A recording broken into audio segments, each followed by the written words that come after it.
The day is gray and tired. It's late afternoon, around 5 p.m., and the November sky over the northeast is a uniform, oppressive sheet of overcast cloud. There is a persistent, misty rain that slicks the roads and clings to everything, chilling you to the bone. There will be no sunset today, only a slow fade from gray to black. Now, we are one town over from Greyhaven, in a place just as unremarkable, where the world seems to be holding its breath and waiting for winter. We find you, Noelle, at the front desk of a nondescript hotel lobby. The air smells of stale coffee, industrial cleaner. You're checking out. It's the final mundane act before the performance begins. The front desk clerk, a young man with an aggressively cheerful demeanor, he slides the receipt across the counter. He says, all set, Miss Cavendish.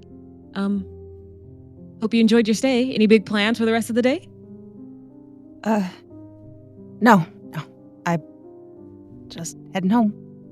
Thanks. Of course. Well, thank you for coming in and choosing this hotel for your stay. And he nods at you and smiles. Nod at him, think to myself, that's the only one. Grab my receipt, put it in my purse, turn around, and assuming I'm waiting for a taxi of some sort. I didn't bring my car here, so I didn't come here with my car. I'll wait outside. I'll walk outside of the hotel lobby under an awning and wait and look around at the gray while I'm waiting for my taxi to arrive. While you're waiting under the awning and used to the rain at this point, can you describe what your character looks like? My character is a small, trim, and fit woman, younger 30s woman of sort of mixed descent. She has long, jet black curly hair, sharp features, kind of a bit of a sharp personality. She's an average height, 5'5", and she's wearing a baby pink tailored pantsuit, as she normally does. The pantsuit is the common attire for her, as she is a real estate agent and she likes to look smart but still have a practical outfit for her day's work. The thought comes into your head. You immediately remember, because you know why you're here. It's been a year since the divorce was finalized. A year of building separate lives. And whether it was the stress of the day before, getting everything packed, knowing why you had to come down here in the first place, the thought comes back into your mind. Oh, Charlie's going to be picking me up. I think to myself, like, I can't believe I forgot that. I look at my phone. I don't see anything about my ride coming anyways. I'll look around and message Charlie. Hey, on your way? I'm waiting outside. It takes a second. He's a little late than when he said he'd originally show up. I have a question for you, though. As you're waiting for him, what is she feeling? It's been a year and you haven't seen him yet. I think she's playing it absolutely cool, even to herself. She's like trying to convince herself, this is normal, everything is fine, I'm cool. So I think she's just trying to just in that way de-stress herself, act like everything, there's nothing odd about this or weird. And I think she's also kind of in her mind at the time, running through the conversations she might have with him in her mind. almost rehearsing responses Yeah. so that she does play it cool when he shows up and when she's in his presence. I don't think she is ready or wants to dive back into anything emotional. Let's just keep it surface. Let's just keep it cool. Remember that by the end of this session, everybody. A few blocks away, we find you, Charlie. You're inside a gas station mini mart. The fluorescent lights are buzzing overhead. You've just filled up the tank. Your final chore before the performance begins. The teenage attendant behind the counter barely looks up from his phone. He's like, anything else for you? Yes. Do you happen to have, I noticed that the only chewing gum you have out is either spearmint or peppermint. Do you have anything with more of a citrus? We got If you don't, that's spearmint. fine. That's we fine. got If you don't, we got spearmint or we got peppermint. So yeah. Spearmint it is. Let's do that. Cool. Then he grabs the peppermint for you. What else did you buy here? Charlie bought himself an XL hot coffee for himself, black. And he also got a medium hot cappuccino because even though she didn't ask, Charlie's going to try to make a peace offering to sort of make things less awkward than they're already going to be by getting her a cappuccino, knowing that that was something she always drank, and a pack of M&Ms, the thing that they both enjoy. They both like M&Ms, and that's about it from the gas station. He made sure that his car was gassed up, and he also downed a bit of the coffee before he paid for it and then refilled it because he has not slept well in a while. Speaking of especially not, last night. yeah. Speaking of not sleeping well, what does he look like? What do we see as he's like standing in front of the counter? Charlie has always tried to look formal, even when he's relaxed. He's always got a professional, formal look. Today, he is wearing just a white button-up collared shirt with a solid, shiny like silk green tie, with a black sweater vest over a pea coat, like underneath a pea coat for the rain and for the weather. Regular like dress pants, well tailored shoes, and his black hair is tied back as best as it can. There's some of it like sort of spurting out from the sides, but he's got most of it tied up in a bit of a top knot. He hasn't gotten a haircut in a while. He can't remember the last time he got a haircut, and only just this morning shaved a very embarrassing amount of stubble that he had. He's one of those guys that can't grow a full beard. There's just awkward stubble in different areas, so he just completely shaved it off. And he has a gaunt, angular face. He looks as though he's not taking care of himself very well. He's got heavy bags under his eyes, and he's about like 6 foot tall, but definitely has a little bit of a shoulder hunch from just constantly studying and constantly looking over sheet music while he's performing. So he's developed a little bit of a hunch. But it sort of exemplifies the weight of everything he has to deal with today. You see that the teenage attendant is like scanning your things. It's not much. But in the middle of scanning, you hear a ping and a little vibration from your phone. Oh, excuse me. He goes into the inside of his pea coat and sees the message from Noelle, and he sort of inhales sharply for a moment, looks at the time on his phone and realizes he's running a few minutes behind, and he sends out a very long, detailed text. I'm so sorry, I overslept and my second alarm didn't kick in as my phone fell off and landed underneath the bed. I I'm at the gas station just down the road. I'm 2 traffic lights away from you. I will be there shortly. Again, I'm very, very sorry. See you soon. Stay dry. Charlie. Just And yeah, definitely is doing that while the clerk is staring at him, and he's like sort of zoned out. Like he's one of those people that when he has to use like both hands to text, and he's like looking right at it. Yeah. The clerk has been like awkwardly holding the bag of your stuff while you were typing. Oh, thank you. Have a good day. Yep. Thanks for coming to Q-Mart. You're welcome.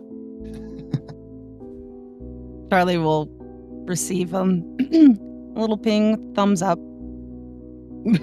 That she reads your text and she sends a thumb. That's it? That's it. Wow. Charlie gets the ping back like immediately and just sees the thumbs up. He's like, didn't even read it.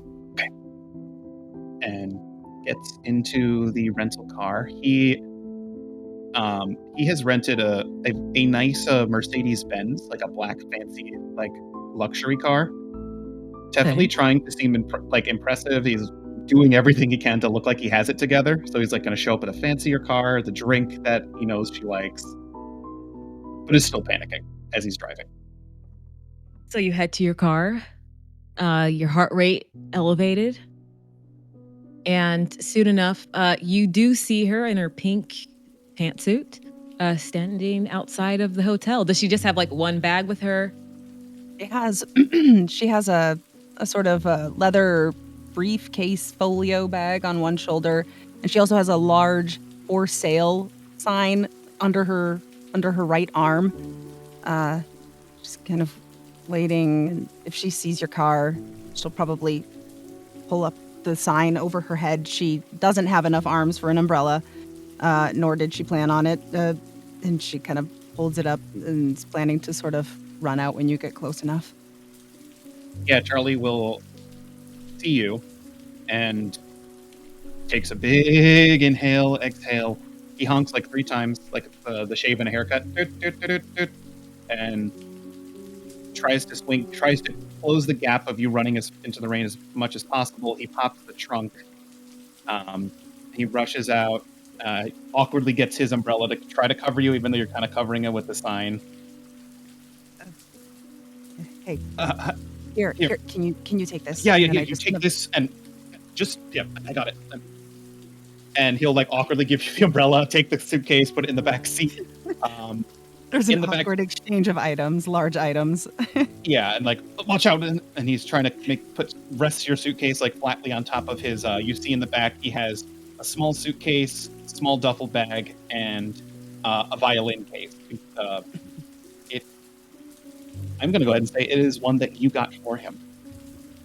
Okay. And it is a brown leather, and there's a golden logo of 3 C's for his name. C's. Okay. I kind of note. Oh, still used in that case, huh? One of the best ones out there. Why wouldn't I? I guess I have good taste. I'll kind of close up umbrella and start to get into the car. He'll do that thing where he tries to go around the door for you, but is not there in time. Put up a hand to stop him. Yeah, it's fine. I got it. Thanks. Sure.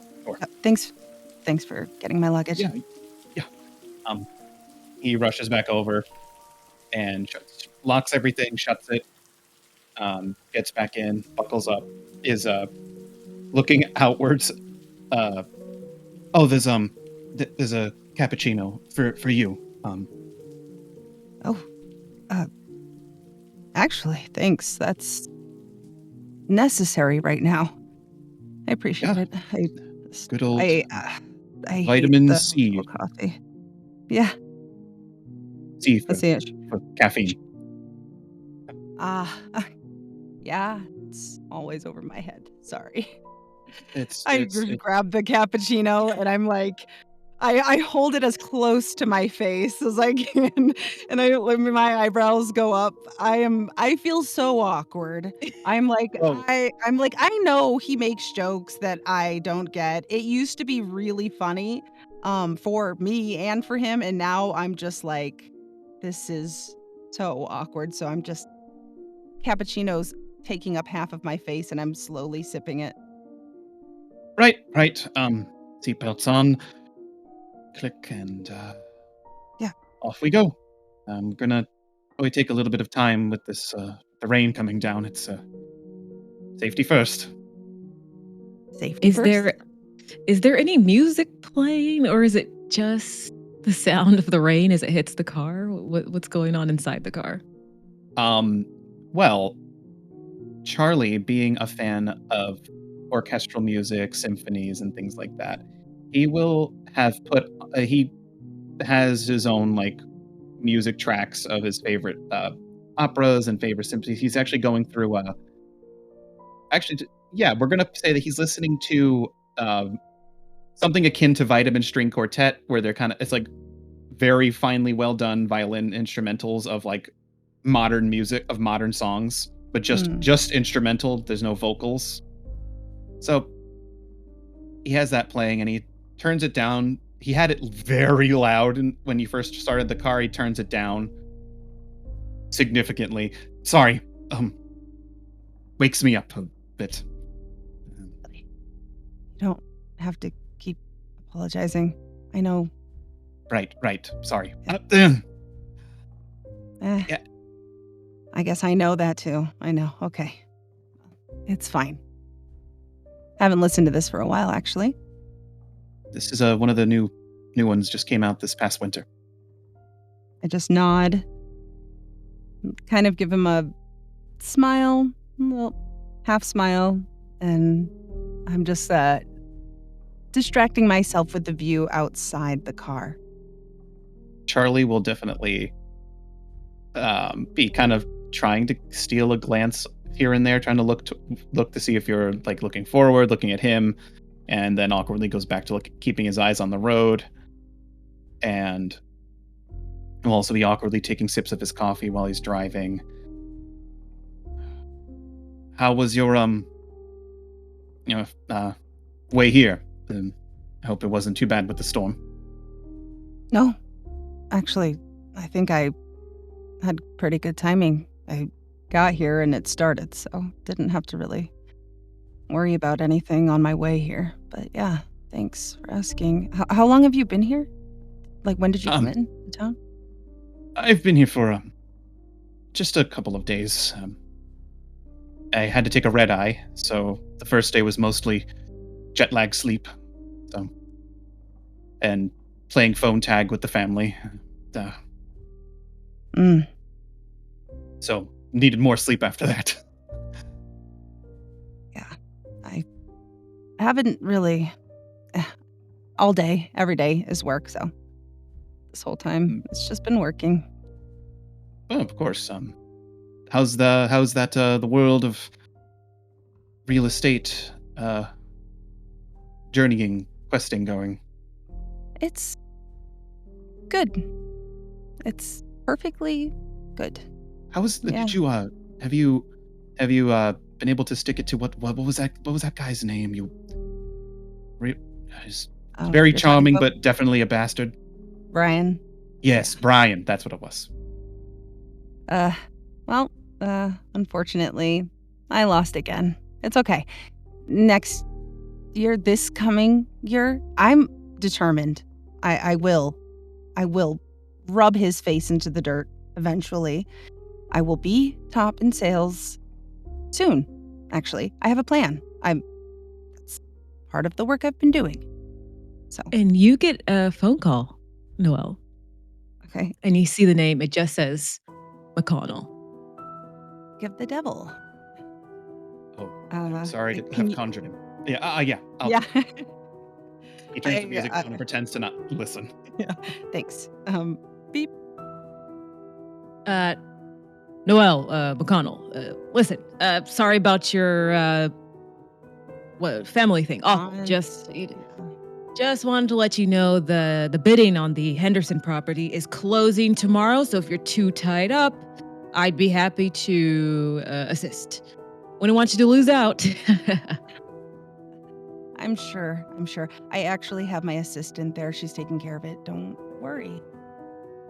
And I'm of course keeping a hold of things here on the back end. I know I have personal things going on, but Right. Yeah, he cuts you life off. keeps rolling. He cuts you off in the middle of your sentence. Listen. Heard you were handling the estate sale for that old house in Greyhaven. Quaint. Let me know if you need help moving a property that historic. My clients prefer new construction. Yeah. Speaking of your clients, I'm surprised you're even calling me about this right now. I thought you were full up. You have a whole binder full of projects just waiting to get listed. Well, listen. You know how I say, if you stay ready, you never got to get ready. Right. Oh, thanks for the call. Again, ask Alice. Alice, if you need any details on anything, you can ask Alice. But really, I don't know that you will. She's got it covered. If she needs any help, she'll let me know. But thanks for your concern. Who's Alice? Which one is that? Assistant. Your Blonde. assistant, blonde hair. Pretty smile. She. Yeah, I'll talk to Alice. She has a boyfriend. He hung up already. Christ. Yeah. Brian.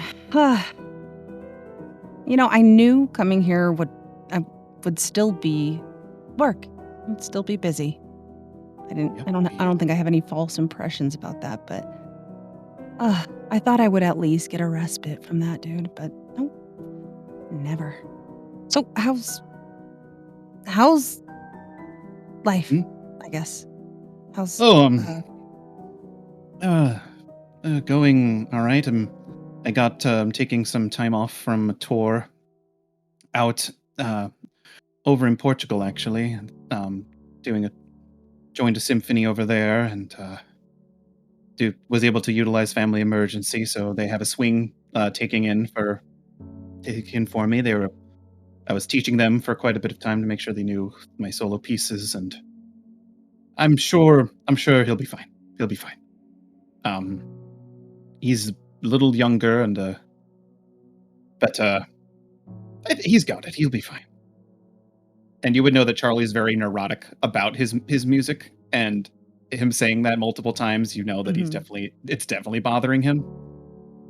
He's one of the conductor's nephews, I think, and he's scratching at the front of his neck, and just he'll be fine. And if anything, Bernie can cover me for any sort of snafus with it. He's watching Sherlock for me, by the way. Oh, you brought Sherlock to Portugal? Well, I wasn't going to leave him home. He's traveled with me several times. I was planning. I was hoping. I was hoping you would bring him. I miss him. It's okay. I get it. That's fine. He is your dog. Fine. Well, Noelle, I didn't know you wanted to see him. If I had known, I would have gotten him a ticket. I'm sure he would be happy to see you. He's doing fine. Definitely put on a couple of pounds, but that's probably my fault. And you have to feed him the all ages brand. You can't just, large breed. Like the flavors they have labeled on there actually matter. Like the calories are different for each one. Yes, but you know as well as I do, sometimes it's difficult to get him to eat different food. He likes certain things, and well, with things changing in his life, it was hard to get him to adjust to. And not to point the finger, but that was something I had to do myself. Okay, I understand. I mean, I didn't ever really have any issue getting him to eat food that I gave him, but I mean, that's fine. Yeah, I get it. I get it. Life is fine. Different I'll tell you now. what, when we're done driving, I'll show you pictures. I post them, but I assume you haven't looked, so I'll just show you some pictures. He's doing pretty well. Okay. And I told Bernie to message me if he needs anything. And you get a lot of messages coming in on your phone, Charlie. You start to hear ping, vibrate, another ping, vibrate, and it looks like you're getting like multiple text messages. Okay. Charlie would absolutely have his phone like connected to the front screen of the vehicle, so like the alerts will definitely like transfer over to that, so he could see who's texting him. It's your older sister. And you could see like the first half of the messages as well. Oh, great. What do they? So, What is the? What do they start saying in pieces? yeah, so you could see the first starts as Charles, I trust you're handling things. Don't let this dot dot dot. You sounded tired. Are you taking care of yourself? Question mark. Because you know dot dot dot. Let's hits. He's gonna like awkwardly get to his phone and hit like mute to Another one stop the comes. notifications. Is Another it one something comes. that I would Yeah. be able to read from my Oh angle? yeah, you could absolutely. They're right there because they're right on the front dash. So he's like silencing it. Well, Charlotte's awake. Well, hooray. The hurricane has come to town. How's Charlotte? Um, the only way I can really answer that is to say she's Charlotte. She went on vacation out near Croatia with her husband, Jean Claude. He's a racer, so Yeah. they can. Not that she needed money, but she's been checking on me, so don't worry. I'm fine. Just this has been a lot, and you know how Charlotte is. She can be invasive. Invasive is a good word. Yeah, I would say so. I mean, it's good. I'm glad. I'm glad, you know, you have her. She's checking in on you. Just Mm. don't let her push you around too much, you know. You know me. I will try and try and try. Yeah, should be there Mm. soon. Oof, rain's picking up. Your parents already there? Actually, I messaged your mom yesterday. I assumed she would be super busy, so I don't think I've heard back, but Yeah. it's the Her and my plan. father have been handling the hands-on sort of situation, and I've been making sure who from the family is going to make it and who's not, and Mm, organizing flowers and sympathy gifts and pictures, and just throwing all the memories on the whiteboard for everyone to see. They let me do that, so they don't have to. They mm, handle all the business stuff. I handle all the what did he say? Artsy stuff. That's what my father said. Make it look nice. mm. I mean, I might call them personal things, but artsy too. I guess that works. I think it's appreciated. There's a half smile from Charlie. Thanks. Now, you I know that think the drive to get there is like another 20 minutes. Mhm. It's mixed in with like trying to fill the car with conversation. There's like lulls of silence as it gets a little bit heavier outside. Uh, you guys are driving to a small, quaint town called Greyhaven, where your Aunt Ethel kind of lived out the rest of her days. Like the past maybe 20 odd years, she's lived there. Um, Takes you off the main highway and onto these long, winding back roads. And the forest kind of presses in on either side as all these tall trees are just soaked and dripping with rain. And finally, you turn onto a very long private drive that you've taken loads of times. I think both of you are used to it, have done it a lot.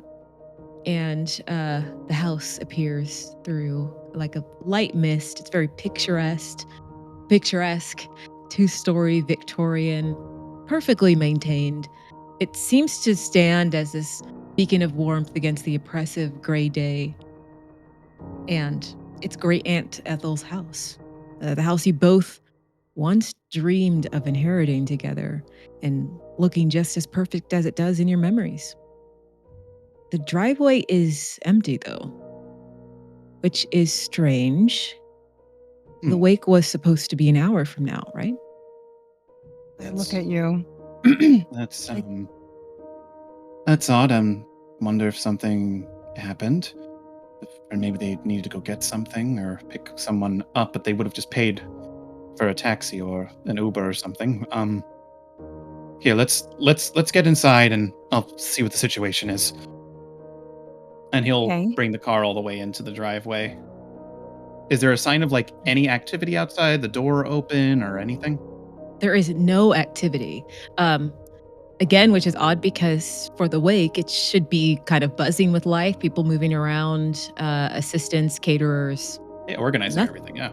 Yeah, nothing. I thought I mean, maybe they changed the time. That they would have sent a message. You know how my mother is. She has all those group chats. She would have sent it to Yeah. at least all of them. Let's get inside. Here, let me help you get your things inside, and we'll see what the situation is. Maybe someone's home, and the cars. Someone took one of the cars out. And wanting so badly to get out of the car, Charlie's gonna like lock it, everything, and he'll start getting himself out. He'll hand you the tiny umbrella, and he will grab his suitcase underneath his arm, his violin case on the same side, and then he's also going to grab one of your suitcases, and then also his duffel bag. He's kind of like very awkwardly like walking up the few steps to the front porch area, like it wraps around, and he's going to like place them down right by the front door to get them out of the rain. Noelle is. I think it kind of hits her how sad she actually is that Auntie is gone. She steps out of the car. She opens up her umbrella. She walks around, grabs her briefcase bag, her little folio. The for sale sign she looks at in the trunk, and she leaves it in the trunk. And she kind of just, her mind blanks a bit. She stares at this house, the umbrella over her. And I think she has kind of a rushing of memories, sad, happy, of her and Aunt Edith and her and Charlie. And then she just shakes it off a bit and rushes to the front steps, the front stoop. You're at the front door, but it's locked. Huh. I presume do I have a key? You should have a key, Yeah, but okay, I would do you try your key? Pull it yeah, I knock a couple of times. Mom? Key Dad? key doesn't work. What the? You don't have a key? No, this is the key that I've had for years, and they would have told me if they changed the locks. Hang on. And he's gonna like struggle with it. And you can see that there's like sweat coming down on his face. Shit. This Makes no sense. starting to seem really odd. I'm gonna go. He's gonna go around the side and like see if because he knows that there's a side door that kind of leads to where the kitchen is, and like there's a back lawn and everything. So he's gonna like knock at the side door and like continue to knock and like shout out to his family. I'm gonna lean out and just Charlie, I'll text your mom. Let me see. All right, she says fine. anything. Fine. So you're looking around, and I mean the house is dead inside. There is nothing going on. There's no lights on. So you're still trying. Doors are locked. The key's not working. Noelle, what do you text his mom? I think I text Mom. I think I call her Mom too. Mm-hmm. Mom, what? Nobody's here. The house is locked. Did you leave a key under a mat or something? Like, I thought the wake was in an hour from now. As soon as you send that text, like a minute and a half later, she calls you. Yep. Hi, Mom, what's going on? Noelle, honey, you're at Auntie's house right now, yes? Why are you there? What do you mean? Charlie and I are both here. What is going on? I told Charlie. Did he get the date wrong? The date wrong? How do you get the date for a wake wrong? What? It's tomorrow at 6 p.m. We're not coming Okay. until the morning to get everything organized. And I'm guessing you're stuck outside because he doesn't have a key. Am I correct?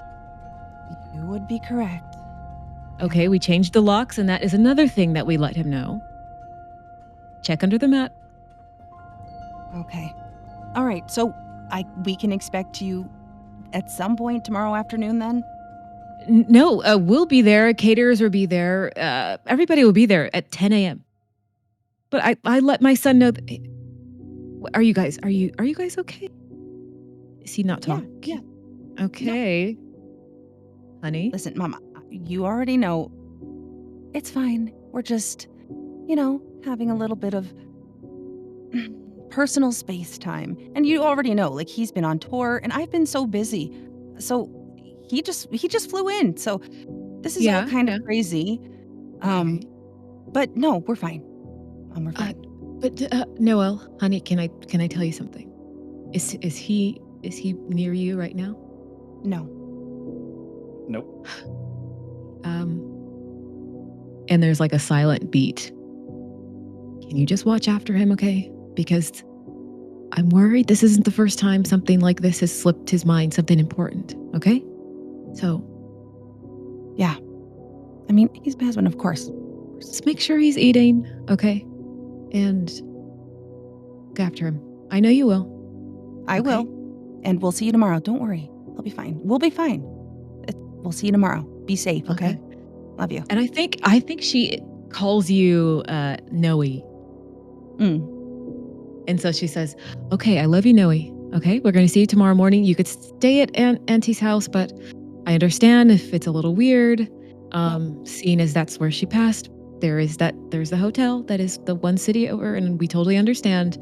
But you're free to stay, of course. But we'll see you in the morning, okay? Okay. Yeah. No, I'll spend some time here. It'll be nice, actually. I miss her. Okay. I miss her too. I'll see you tomorrow. All right. Be safe. Love you. Love you. Bye. And she hangs up. I think while that conversation's happening, Charlie's like knocking on the door and also remembers in this moment that Charlotte like blew up his phone with texts. So he's going to look at that and also try to text her like what's happening, what's going on. And he'll look at the messages and what do they all say as he's like trying the door. Yeah, what they fully say? Yes. So the first one is Charlie. Or sometimes she calls you Charles to play around and be fancy. Charles, I trust you're handling this. Don't let this and ... situation with Noelle become a scene. The family doesn't need more drama right now. That's the first one. Okay. He swipes to the next one. Because last time you sounded really tired. I just want to make sure, are you taking care of yourself? Because my offer for that retreat in Switzerland is still on the table. And the word retreat is in quotation marks. It's fully refundable, but not for much longer. He takes a hard swallow seeing that again and goes, is that the last message? That one more came in right when you were turning it off. Of course. And she says, and by the way, I still don't understand why she had to be here. Ethel loved you, but anyway, that's all she'll say in the text. He texts her back, I'm fine, just confused as to where everyone is, ? We are at the house. Noelle and I have our issues, but Auntie would have wanted her here. And it's just one more thing we need to jump over before we can break the news to everyone. take care of it. I'm fine. We can talk after this is all settled. But where is everyone? With far too many question marks. No text back just yet. All right. And he's like, yeah, he's pacing back and forth. And you can hear, because of the way that the wooden porch is, you can hear Charlie pacing back and forth. It sounds like he's coming closer, and then it drifts back away as he's. In that moment, I think I am from the front stoop, leaning out and yelling, "Charlie, when Yes. did you last talk to Mom?" A couple of days ago, before my flight. I think I reach under the doormat, like she's discussed. Do I find a key? Yeah. Okay, I find the key. I guess she changed the locks. And she said she told you. But also, well, let's get in. Let's get in. And I All right. All right. stick the key in the door. Yeah. Go to open. And Charlie will awkwardly pick up all the bags and like bring them inside. And so you guys head inside, and you're closing. Heavy, nice oak door shuts behind you. And inside, it feels different. Like something has been sucked out, the happiness. It's very cold in here, but clean. Smells of lemon polish, old wood. And you still smell that sweet scent of Aunt Ethel's perfume that she used to like to wear, which is like a mix of sandalwood and peaches and a little bit of other fruit scents in there. And for a few minutes, it's just this kind of cold, beautiful, but quiet house. I think I take a big breath in. Smells the same. Yeah, it does. Here, I can take your coat. And as he takes off his now drenched, like not drenched, but like wet pea coat, and there's a fancy little coat rack. I'll hand over things, start doing the same. Take off my shoes immediately. Yeah. Yeah, Auntie Ethel's house was the house where you took your shoes off in like the front area before you walked around. It's a little chilly in here. Let's start a fire really quick. Yeah, let's go over to the fireplace. And he'll go over to the fireplace and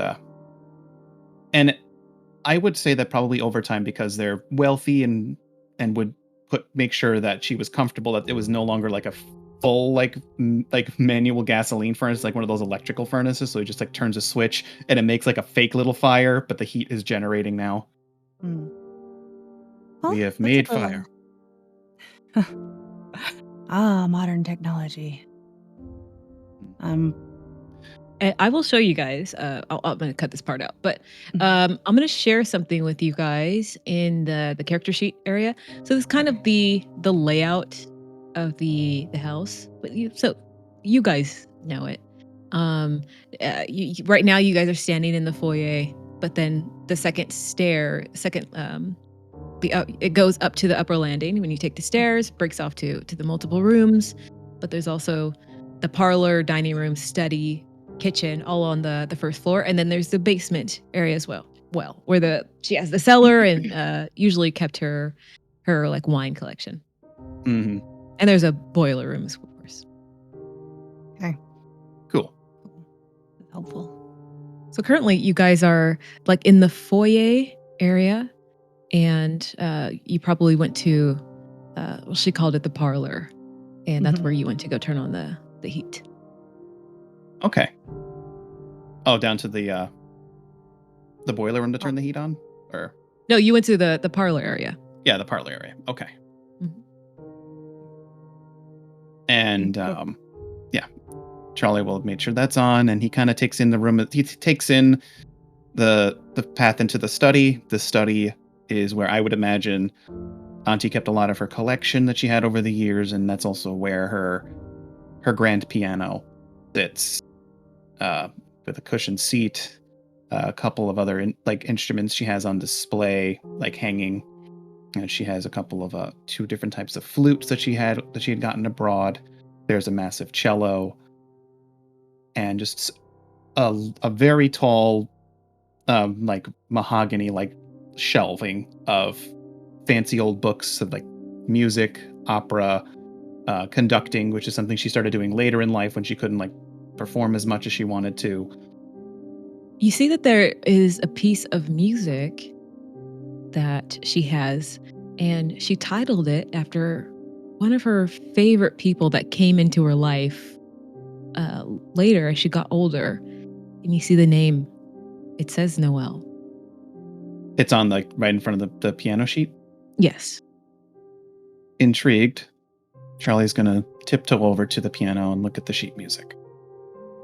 And it's a very simple tune, but you would notice that a lot of the chords are a little melancholic, very beautiful. You haven't played this song before, but you can already tell the notes that she chose and the rhythm. Did you already know, Auntie? He whispers to himself and trying to stifle down the feelings he's having with being in this room. And as he sits down, he remembers how small he used to be as a child sitting next to her learning the piano. And he just loses himself for a moment, and he just subconsciously puts his like opens up the casing to the piano keys, cracks his knuckles, scratches his neck again, rolls up his sleeves, just starts playing. What do you play? Plays the song in front of him, and kind of lives in the memory of like how his taught him how to sight read, to understand that, and the tricks to play multiple tunes at once and to find yourself comfortable in the seat. And you're starting to play it, and it feels like music that is literally tugging on your heart. And it's very moving. It's almost like a letter to someone in musical form, and you can feel what that message was trying to say about someone or to someone. And you get that feeling that it does suit Noelle perfectly. Like her real self, the one that she only sees by herself when she's looking at the mirror. That kind of raw version of a person. You feel like you're playing that. He continues playing and does not realize that his eyes are leaking as he wipes his eyes and continues to play in it. And the way that the study was built was so that the music could carry throughout as much of the house as possible. Because anytime you visited Auntie Ethel, it was a small private concert. Either she was playing or someone in the family was playing. Music was a way she showed love. And this is the personification of that as Charlie continues to play. Noelle, you hear the music permeating throughout the entire house. Where is she at? I think I think Noelle would be sitting in the parlor. The electric fire is on, and she's zoning out, and I don't think she anticipated that she would to this extent, but she's reminiscing, but at the same time, I don't know that she wants to move throughout the house. Maybe she's a little afraid to see things and be reminded more than she already is right now in this moment. What was that memory that you had with Aunt Ethel where you fully felt you were brought in to her life and a full member of her family? I think it was the first weekend we spent over her house with her. It was before we got married, when we actually probably less than a year into our dating. He brought me to meet her, and we spent the weekend at our house. And I mean, I think I just enjoyed her company and her humor initially, just like immediately. Um, But there's a time when in that weekend, Charlie was playing in the study, and we kind of like left him to do that, and the two of us sat in the parlor, and she just kind of started asking me about my life, and I'm not emotional. I have, everybody has a past. We all do. It's whatever. It's life. But something about the way that she was asking me, the way that she seemed genuinely interested in me and my life, I think I just broke down. And I felt like that was maybe, aside from Charlie, the only time in my life that I could actually be vulnerable, be me, and be okay with that too. I think And I'm those sitting in there. yeah. The memories are flooding back in, and you're thinking about that time, the weekend you spent there, and you also remember when she invited you guys to come eat, and you guys talk. She told you she's not like one of those other aunts who will cook for her guests. She knows that she had money and she would use it in certain ways that would just elevate her life. And she would joke about having chefs come in and cook for her, and how all the chefs were always men, and because she wanted something good to look at while she was playing and walking around the house. Of Um, course. and she would talk about how her husband hated that, but that's how their marriage worked. And it was just very like a little quirk of hers that was always nice to see. And that memory just comes to mind as you're hearing this music, and your mind is kind of just fading and jumping to different memories. And the music being played currently is just beautifully sad, you notice. I think at some point in my reverie, I realized the music that was playing in the background in that memory was not the music that's playing right now. I hear something, and I'm kind of lifted out of my mind for a moment, and I think I'm okay. I glance over at our pile of belongings we brought into the house with us, and that's okay. They can stay there.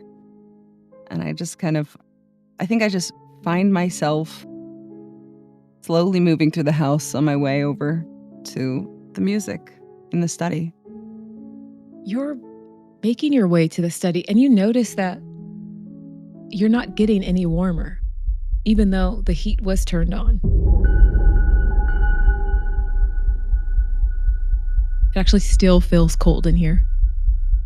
And you start to see your breath, actually. It starts to get colder. I think with that little bit of chill, I kind of, grab my jacket, and I just kind of shuffle quicker to the study, because I know that there's at least a few really nice blankets draped over chairs in the study. So I'm heading that way, and I'm kind of shuffling so that I can, as quickly as possible, get a blanket and see what's going on. You grab some blankets, and they barely do anything to help. So you're wrapping yourself up, but it is still just very cold in here. And I think, Charlie, you start to notice your hands are cramping up a little bit from the cold. And you could have swore you turned on the heater, but it is not doing anything at all. That's not. He'll neurotically he'll finish the page and then stop, shake his hands out, sort of rub them together, and then also begins to see his breath, and looks over at you, Noelle, and that's strange. I just turned the fireplace on. Something must be up with the heat downstairs. Maybe they haven't had a new refueling of the boiler. I don't know, maybe we should go look at the boiler.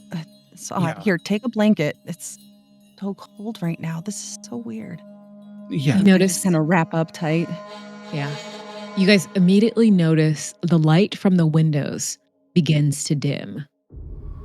And you look Okay. outside, and before you could see your car, you could see the woods. A thick, unnatural gray fog is starting to roll in from the woods, almost like it's running towards this house. It's Like starting moving to unnaturally fast. Yes. Instinctually, Charlie will like lock himself on the. That's I've never seen anything like that before.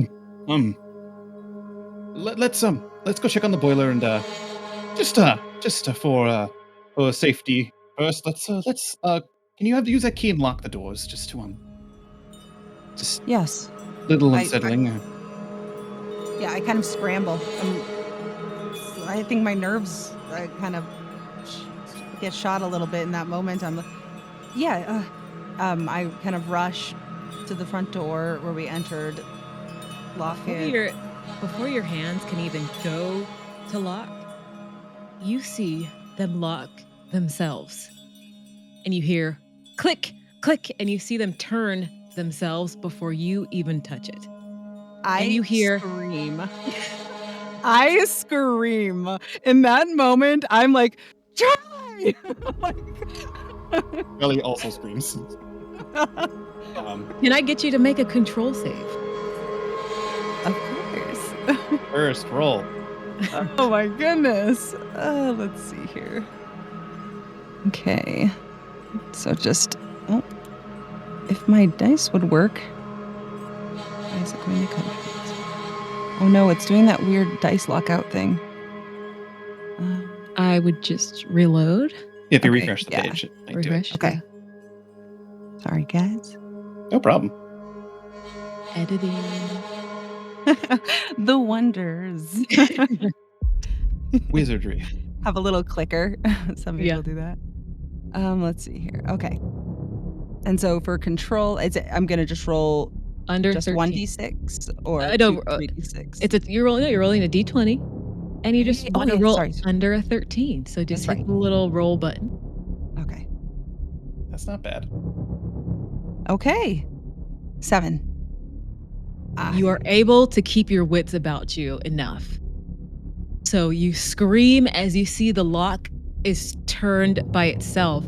But for that to happen, either someone outside would have to lock it, or you would have to do it physically yourself. You know this as these thoughts are coming through your brain, and you hear other locks going off throughout the house. You hear windows being slammed. And Everything's shut and locked. yes. And you see now the house is completely surrounded in fog. You can't see anything outside. Are the lights still working? Or you said they dimmed, but they're still The light low from lights? the light from outside dimmed. So you still have light in here. Okay. I think after I scream and then kind of shut up, look around, like perceive all of this going on around me, I think I book it to where I last.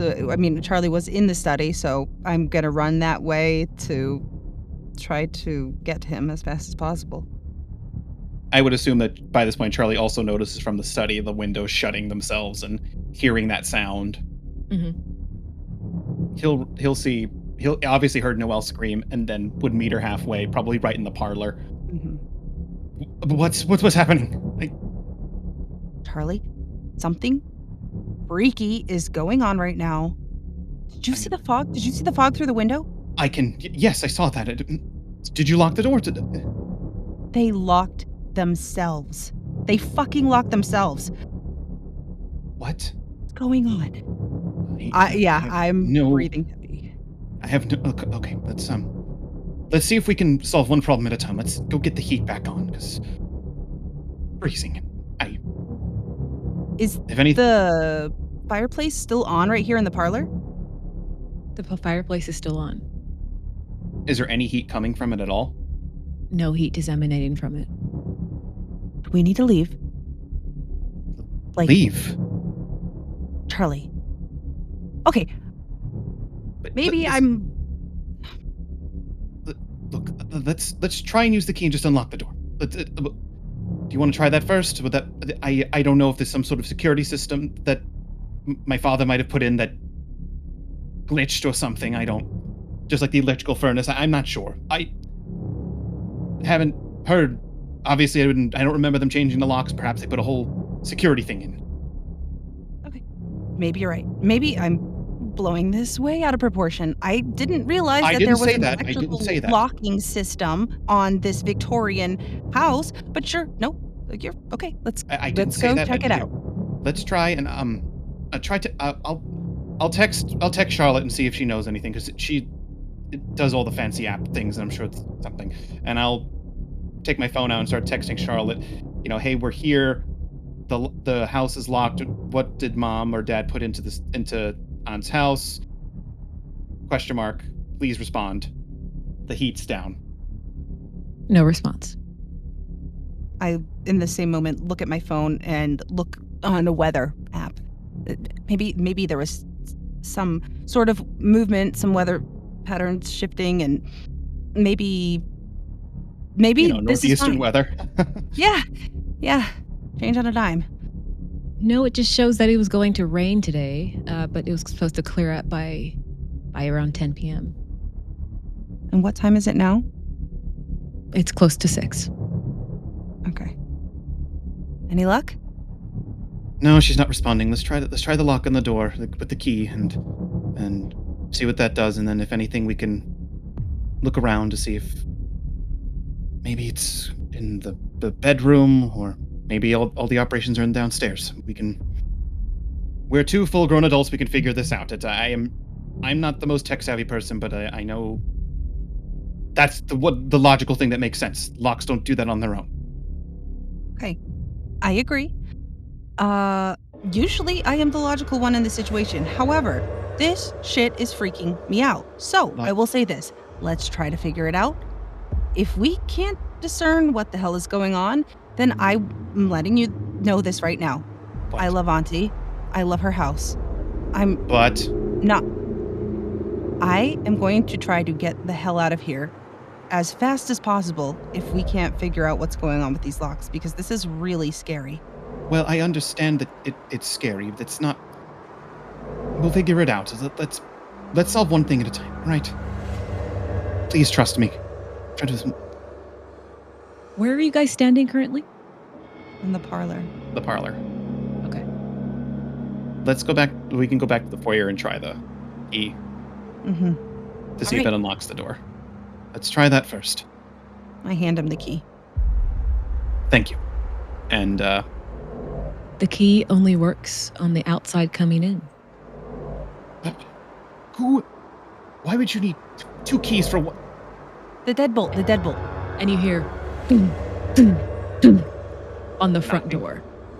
Yes. Hello? You just heard 3 loud bangs on the front door.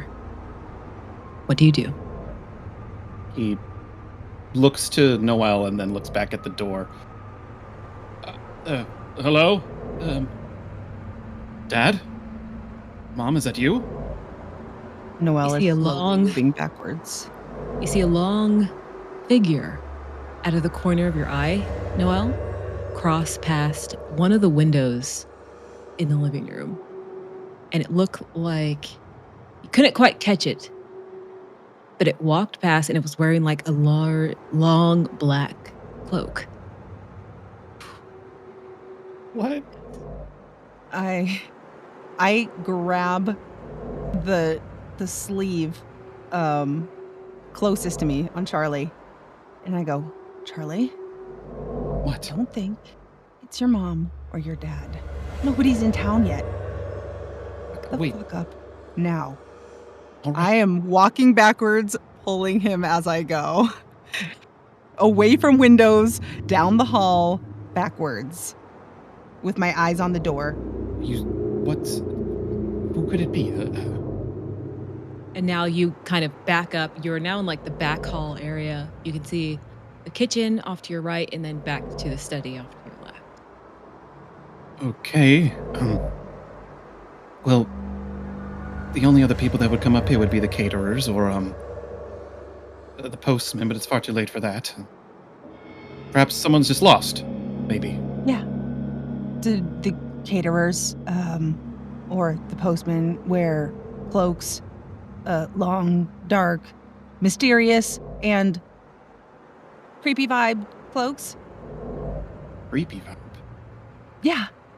Didn't you see that through the window? No, I didn't. I understand. Okay. This is a lot. We're both stressed out. The heat's not working. The locks are acting weird. Can't get a hold of anyone.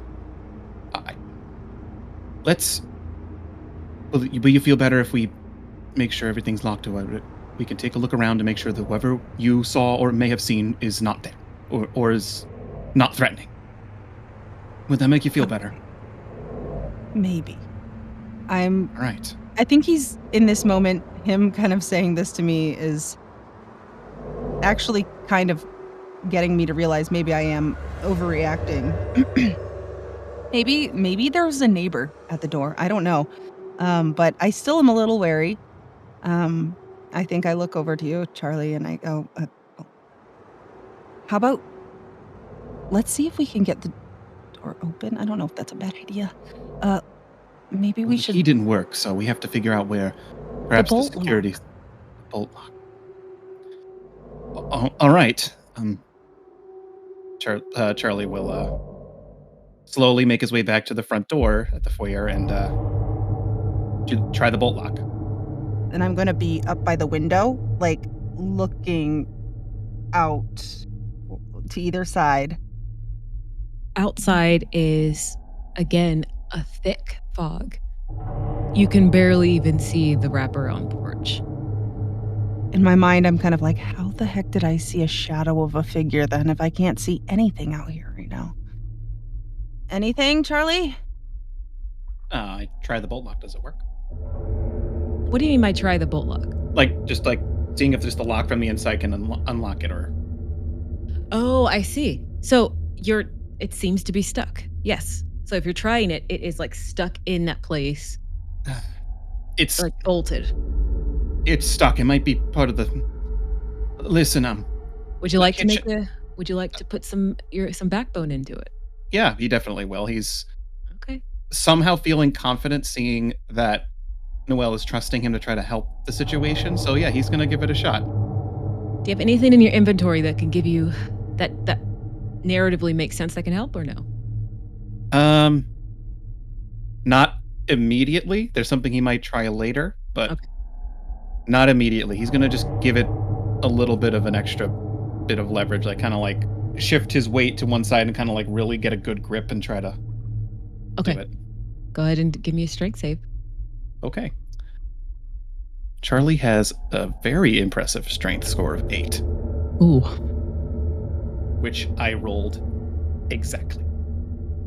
Oh. Wow. Went out all the stops today, Charlie. Definitely impresses himself.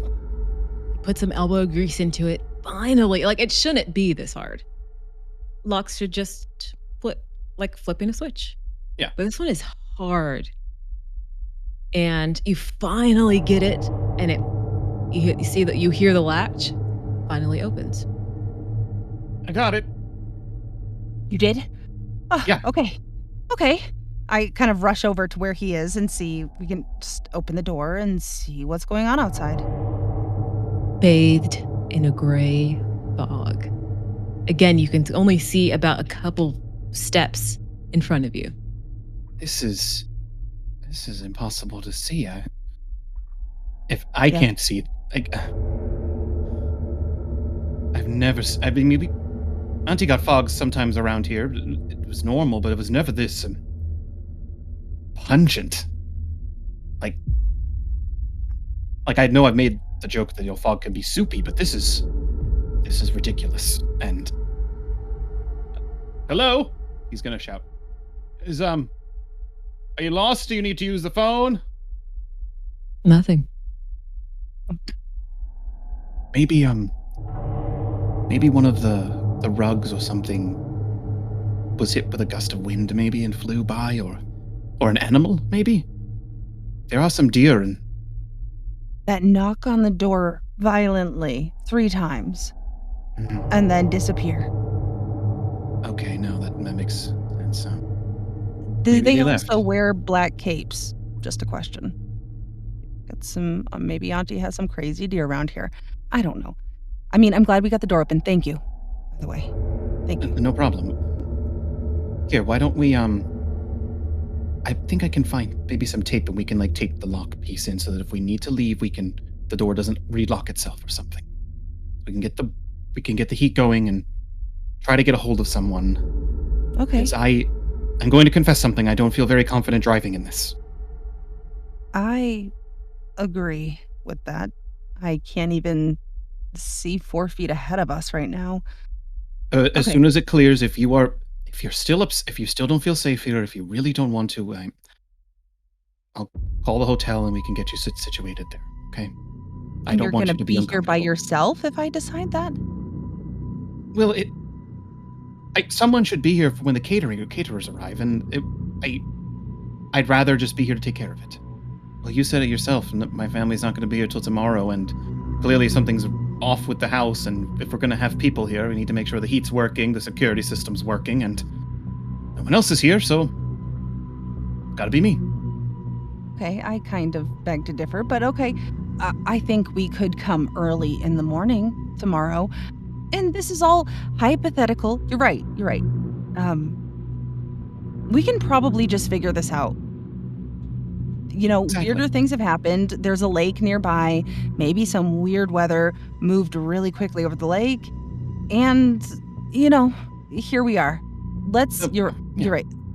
Your idea with the tape on the door?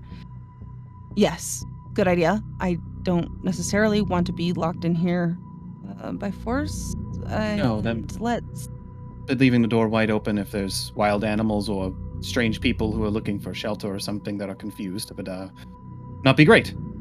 So I believe there's some in the kitchen. Let's um and he's holding his hands and he's like shaking a little bit, but it's like let's do that first and then we'll head to the boiler room and see if that's where like we can get the heat going. Let's see that's where the maintenance folk put the security systems and things like that.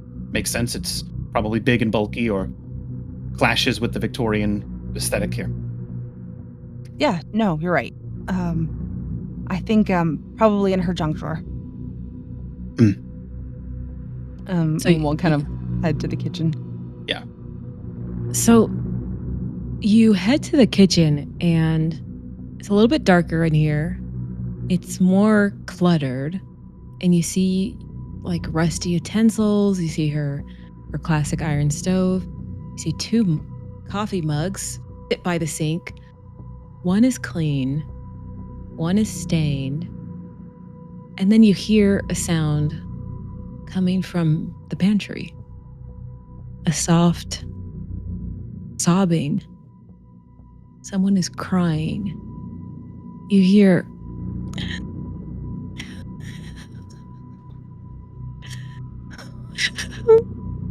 Is there somebody supposed to be here? There's you spoke to my mom. She said no one's here. Yeah. Hang on a minute. They sound like they're in distress. Back me up. Hang on. Are you crazy? Am I crazy? Listen, not everyone is trying to hurt you. All right? Oh, okay. All right, Not I'll believe everything you is if we make it out of here alive. Sure. Yep.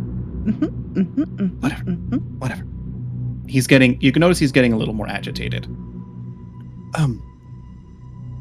If you feel that concerned, you can grab one of the cutlery knives if it'll make you feel better. Okay. I kind of give him a little attitude. I kind of, I say okay with a snap of my neck. Okay. And I kind of briskly walk over. I grab a mug and a knife. And I kind of I take my position behind him. Yeah, Charlie will slowly approach the pantry and like crouch down, tiptoe over. and you hear the sobbing still. Hello? Is someone in there? Are you all right? Listen, my name is Charlie. I my family owns this house. Are you lost? I can help you. Do you need help? I say to him, I whisper behind him, just open the fucking door. I'm going to open the door. And he's gonna slowly open the small pantry door. You open the door, and there's no one inside. Immediately, the sobbing stops. I look around. Is there like a device?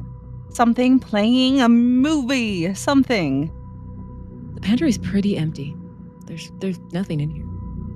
And it's like one of those little closet-sized pantries. Like it's like there's nowhere like to hide or to exit from there. Yeah. Well, that's weird. You think? No, okay. All right. Why do you have the mug? Blunt object. But I put them down. But I go, okay, am I still crazy? Did you hear that? You heard that? I heard that, and we're not gonna toss around the crazy word, all right? It definitely sounded like someone was in there, and now there's no one there. Something is off since we got here. Maybe somebody's messing with us. Maybe the family knows we're here. Bernie knows we're here. Would Brian have any reason to sabotage my aunt's house? No access to Auntie's. Well, he's an asshole, so I'm just asking. Well, okay. Well, I'll agree with you there. He's an asshole, but he would have no access to this house. There's no way. Right. No way. And as far as I know, everybody loved my aunt. She didn't do anything wrong. And okay, that's it. We are searching the house. If there's somebody in the house squatting here, that's not good and that's not okay. And if you don't want to be here for this, that's fine. But this is my family's house, and until it's sold, it's still my family's house. So I'm responsible for making sure it's okay. So You say my family like they're not mine either. What the hell? I'm not trying to jump and desert. No, I'm not trying to jump and just desert the family house. I'm not trying to just jump out of responsibility here. Oh, really? I'm actually frightened. But I mean, I know you're frightened, but I'm not the one who wanted to. He makes his little gesture with scissors. Am I? okay.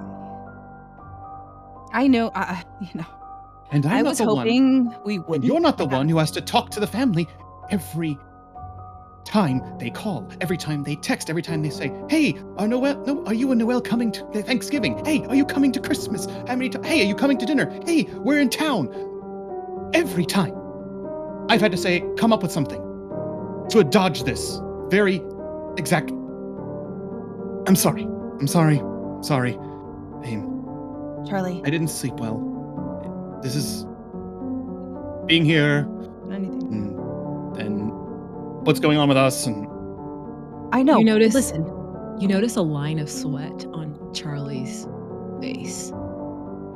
But it's very cold in here. So why is he sweating like this? And you see a slight tremor in his hands. hey, listen, if you want to help, fine. We haven't checked upstairs. I'll check the auntie's bedroom. You check the guest room and the bathroom, and I'll check the nursery, and we'll meet back at the landing. All right? You can bring the coffee mug and the knife if you want. I think I will, actually. All right. And he will go, and he's gonna go grab not a knife. He grabs one of those little meat tenderizer hammers, like a little hammer thing. He's like, "Fine, let's go." And Hold on, just if you're gonna go check some other rooms, I don't want to be too far. you're just down the hall, so we'll Okay, stay if I in can hear contact. you, how about just talk? Just keep talking as you go. Then I can hear you. Fine, we'll keep talking. which means, yeah, we'll talk. Keep talking. Okay. You first. And he's going to allow you to go up the stairs. Like, I'm right behind you. Okay. I think Noelle at this point believes there are just spirits abound. Okay. She knows there be ghosts. And she has a mug in one hand, she has the knife in the other. She's like holding them out a distance away from her body awkwardly, as if that's some sort of defensive in some way, but she's kind of just like holding them out in front of her, away from her body, and walking slowly up the stairs. And I think she's just gonna be like, "Hello? Anybody here?" Don't hear anything. You guys don't hear anything up here. As Noelle goes up a few steps, keeping an eye on her, Charlie's gonna very quickly go into, like, open up the outside zipper of his duffel bag, grab a small little, like, Ziploc of white powder, and palm it into his pocket. And he's gonna be right behind you. What were you getting? I thought to put my shoes on, but it's stupid. Okay. Whatever. And she just keeps walking up, calling out kind of, "Hello? Anybody there?" We won't call the police. Yeah, which room are you heading to, Noelle? You know, there's Auntie Ethel's room, the master bedroom. She has the guest bedroom. There's a bathroom in the hallway. There's also a nursery. I think her first instinct is just, what Charlie told her, which is like, "I'm gonna check Auntie's room. Let's check Auntie's room." I kind of really don't want to. It's, another place of like potential memories, but at the same time, it's the first, like, it's her instinct to just go there. So that's what she does. She's heading that way to Auntie's room. And Charlie? Charlie gets up to the stairs and sees her going into the room. He's gonna follow her into the bedroom for now. So you head into the master bedroom, and I believe you guys have both seen it before. You guys have been here a lot. It's a large bed. She still has the heavy curtains, the fireplace. You can see that there is an indentation on one side of the bed, and the other side is like flat and made up. You can clearly see an outline of like a human body that has been laying there. I zip my mouth shut. I look behind me towards Charlie, and I like point very aggressively towards the bed and the indentation on one side. And I kind of make a gesture like with my hand, "What? What? You see? What is that?" But Charlie, gesture.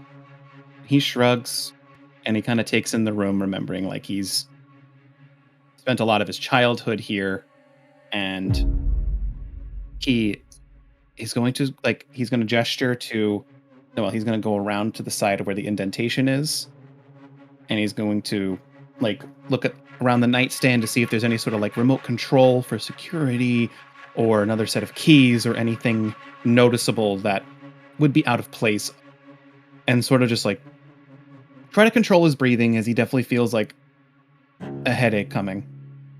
You see a beautiful custom-made music box. Looks like it was to be a gift.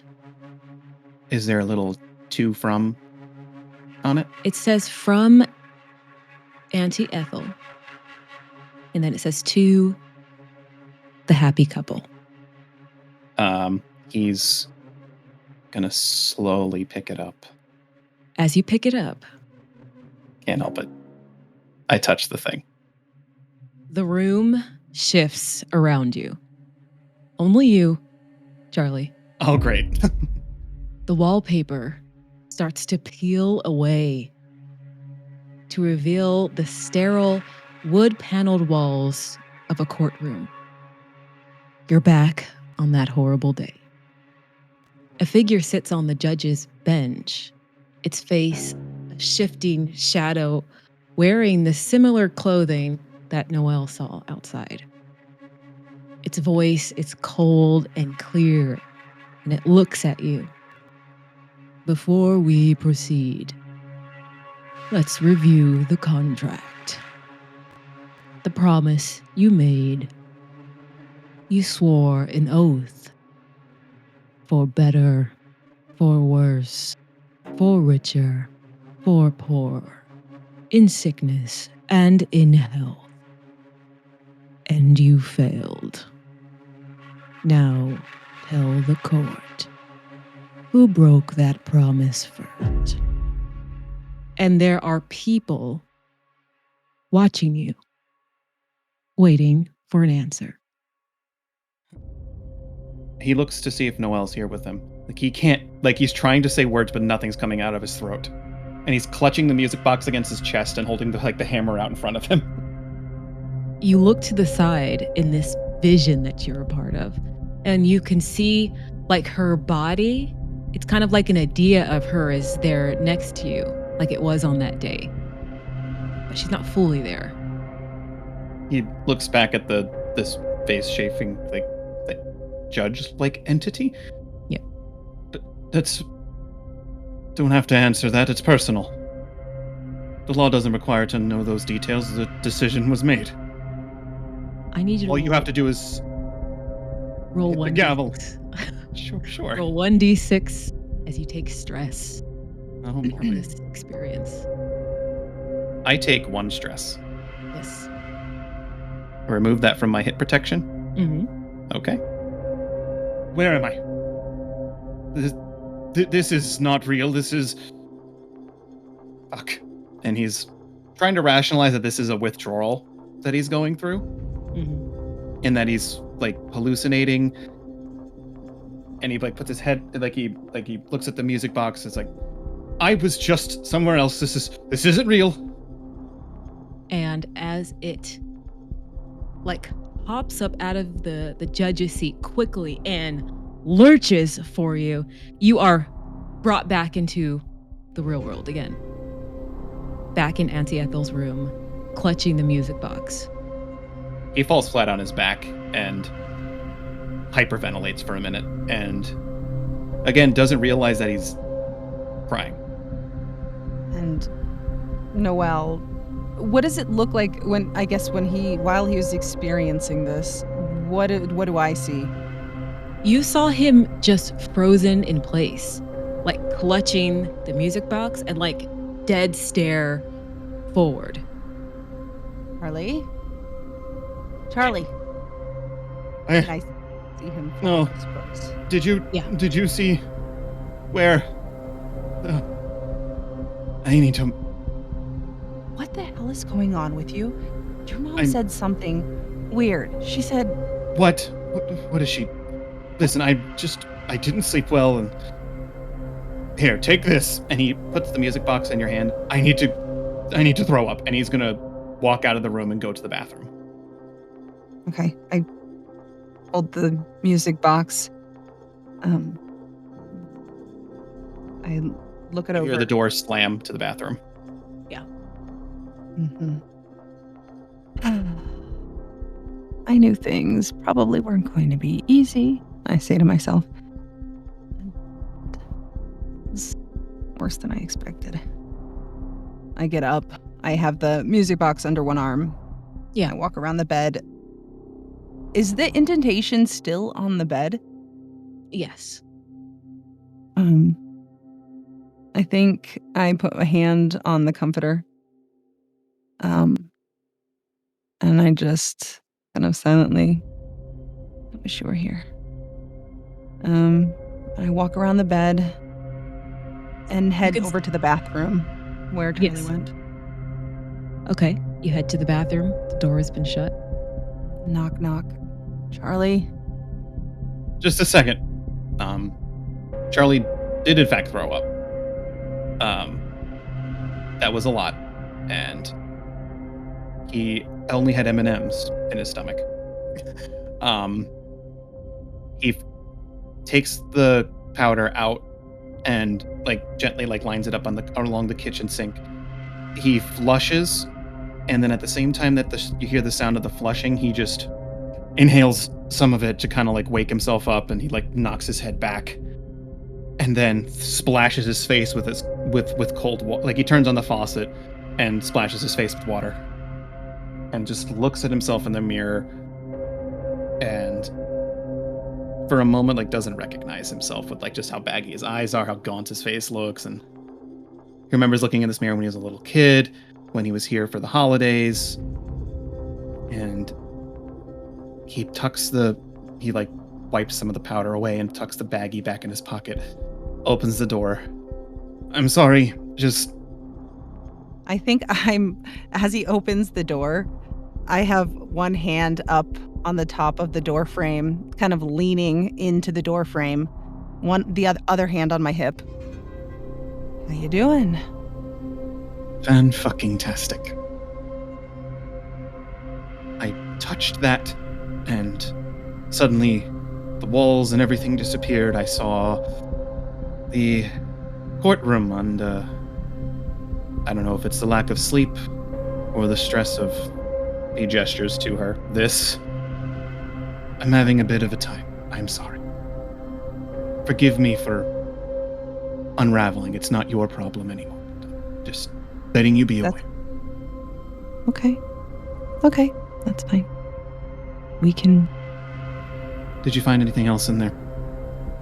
No, there was nothing. I thought maybe you were, I don't even know, having a moment of psychosis. I don't know. I'm worried, honestly. I'm worried. Your mom mentioned something. She said you've been acting strange. She said she feels better, that she would feel better if I kept an eye on you. Charlie, why would I need to keep an eye on you? I thought everything was... I thought you were actually doing pretty good. I mean, Bernie said you were doing great. I checked on you last month. When did you talk to Bernie? Last month. I was just wondering. Cool. Everybody's keeping tabs on me. Cool. Just fine. Let's go check the guest bedroom while you tell me more about how you are talking to my family and not telling me, and everyone is got a helicopter around poor Charlie. And he's gonna brush past you. Oh my gosh. Play the victim, right? This is how it goes. This is how it goes, Charlie. This is how it goes. That's fine. You know what? If you want to know the truth, I was like, yeah, it's done. You're right. It's done. But like, it's not, I have my friend Sammy. She's my good friend. That's what I tell everybody. She's my good friend. She's not my best friend. You are. Oh yeah, like, shoot me if I fucking want to know how you're doing. And honestly, I checked. I called Bernie. I wanted to know how you were doing, not because I thought you were doing terribly, but honestly, because I thought you were probably doing better than me. Oh. Better than... It's not a competition. No one should feel like they're winning or losing. I feel like we both lose in this situation, so it shouldn't matter who's doing better. And by this point, I think he's opening the door to the guest bedroom. Mm-hmm. And the guest bedroom is kind of sparsely decorated, untouched bed. You see the large vanity mirror in front of the bed. But everything is neatly made in here. He's going to walk around, like, throw the blanket over and check under the bed. Open the closet. Yeah. Hello, is anyone in here? Hello? Well, it seems like no one's in here. Good job. Good teamwork. Ooh. Yeah. I'm kind of just like following him around at this point. I'm like, of course we're getting into it again. Of course. I roll my eyes to myself, but I'm also still kind of scared. So I'm just following behind him and being a little curious, a little scared, and also a little annoyed with him. Yeah. All right, next room. Charlie's gonna go... I guess the last room we didn't go in is the nursery. Mm-hmm. He's reluctant to go in, and he stops before he gets to the door and just realizes he's like having an outburst, and he's like, all right, if you want to know, no, I have not been doing so well. The tours are fine, work has been fine, I haven't gone out as much, I haven't been keeping up with things I should, but I'm surviving, if that makes sense. Yes, that's better than not surviving. Yeah, I mean, I just- figured as much. That's by the way, I do talk to the family. You act like you keep saying, "Oh, it's all on you." It's not. It's not. Just because we're over doesn't mean, like, I mean, unless you think that's the case. If you don't want me to talk to I the didn't. family, I that's fine. No, I didn't want it to be like this in the first place. But here, let's do this. Let's do the nerd. Let's take this room together. I'm just Okay. I'll go to the closet. You check around the room. all right. Fine, good. And we'll go into the nursery. Nursery, empty. There are some old toys in there. Lots of people have like grandkids, so it's kind of like this is where the kids sleep, or if there's a baby. So there's a crib against the wall. But other than that, this room is empty.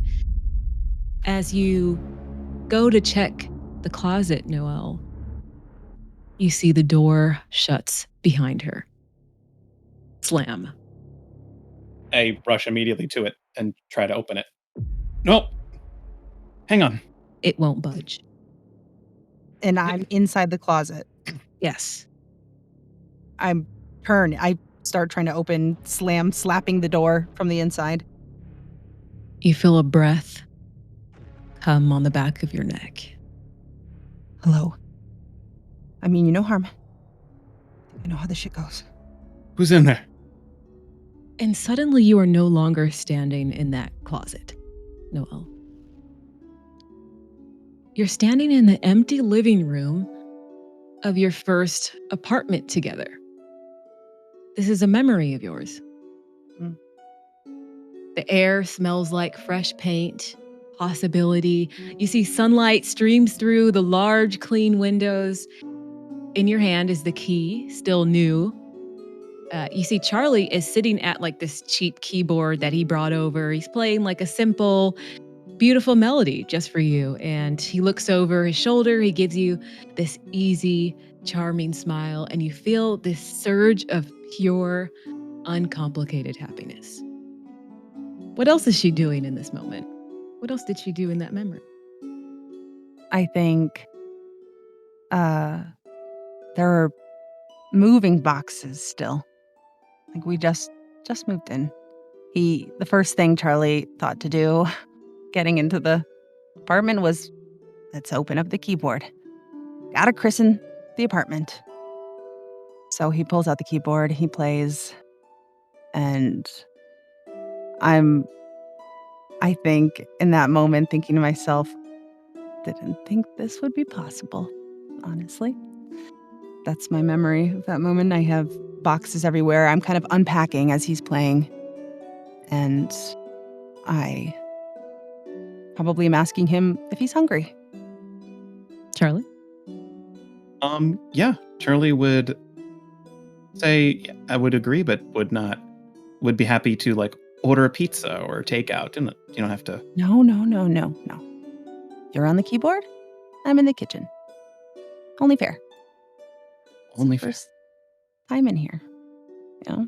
Just, can you do me a favor and just open up the box labeled kitchen? It has some dishes in there and some stuff I might need. Sure. But- Let's finish this last piece. And like 5 seconds later, he shakes his hands, he stands up, does a joking bow, and brings over the box of kitchen utensils and plates.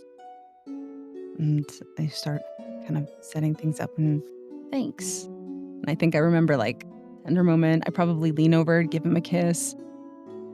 Well, we have omelets or a quiche. It's a little different. Ooh. That sounds like the perfect way to christen the kitchen. Sealed with a quiche. Oh my gosh. You're so stupid. And then I probably give him another kiss and then get everything all, situated. Shall I play something vegetables stupid then? chopped. Yes, please do. I would expect nothing less from the master. And I probably am just kind of it's a happy memory. I'm smiling, thinking about that first innocent time, um, living together, setting up our space together. So while you're setting up, he goes back, starts playing uh, a stupid tune, which is like a happier, kind of jaunty tune. You're just being silly on the keys. Um, as you're going to call him to let him know, like, all the food is officially finished, the sunlight in this room starts to get a little bit brighter, unnaturally bright, and almost sterile. It's kind of like bleaching the color from the room. And you're focusing on Charlie and that beautiful melody he's playing. It hits like a sour, dissonant note that, like, you can feel it in your teeth. And his smile doesn't quite reach his eyes. And for the first time, you notice what you missed back then. You see, like, a deep exhaustion behind that smile, and like he's performing happiness for you. Mm. And you notice a slight, almost invisible tremor in his fingers as they rest on the keys. Charlie, how were you feeling in that moment? He felt an immense amount of gratitude to kind of have a step away from his family and to have a place of his own with Noelle. And knew that he was going to be touring soon and that they could only have so much time here together before he would start working and she would start working. And he really wanted to make sure he made the time that they had together 1,000% as wonderful and romantic and sweet as possible. So he worked on all these personal little melodies to play. He planned some trips. He put a lot of time and effort into this. And it wasn't that he was like faking happiness. It was just that he was pushing himself too far because he knew that he was afraid that he was going to lose this. So he really wanted to make this as strong as possible because he was scared of what would happen when they started going back to their careers. So it was more of a fear than a hiding fear is what the performance was for. And for the first time, you're noticing that in this memory as it's getting brighter in here. And then the sunlight vanishes from the window and the room is plunged into darkness. So you're still in the apartment. The music stops and you look at Charlie and you see his face is now this mask of despair. And you hear a voice come from him, but it's not of him. You were always jealous, weren't you? And he stands up and immediately the piano falls over. Weren't you? Do I, in that moment, recognize it? Like, do I associate him with being Charlie, or does this seem like possession? It doesn't seem like possession, but it's definitely not his, as that figure, once again, that you saw pass by you, transformed into what you believe to be Charlie, rushes at you. You feel hands lunge toward your neck and squeeze. You can feel it. It's hard to breathe as you are being choked. Weren't you? Charlie, get off of me. No. I need you.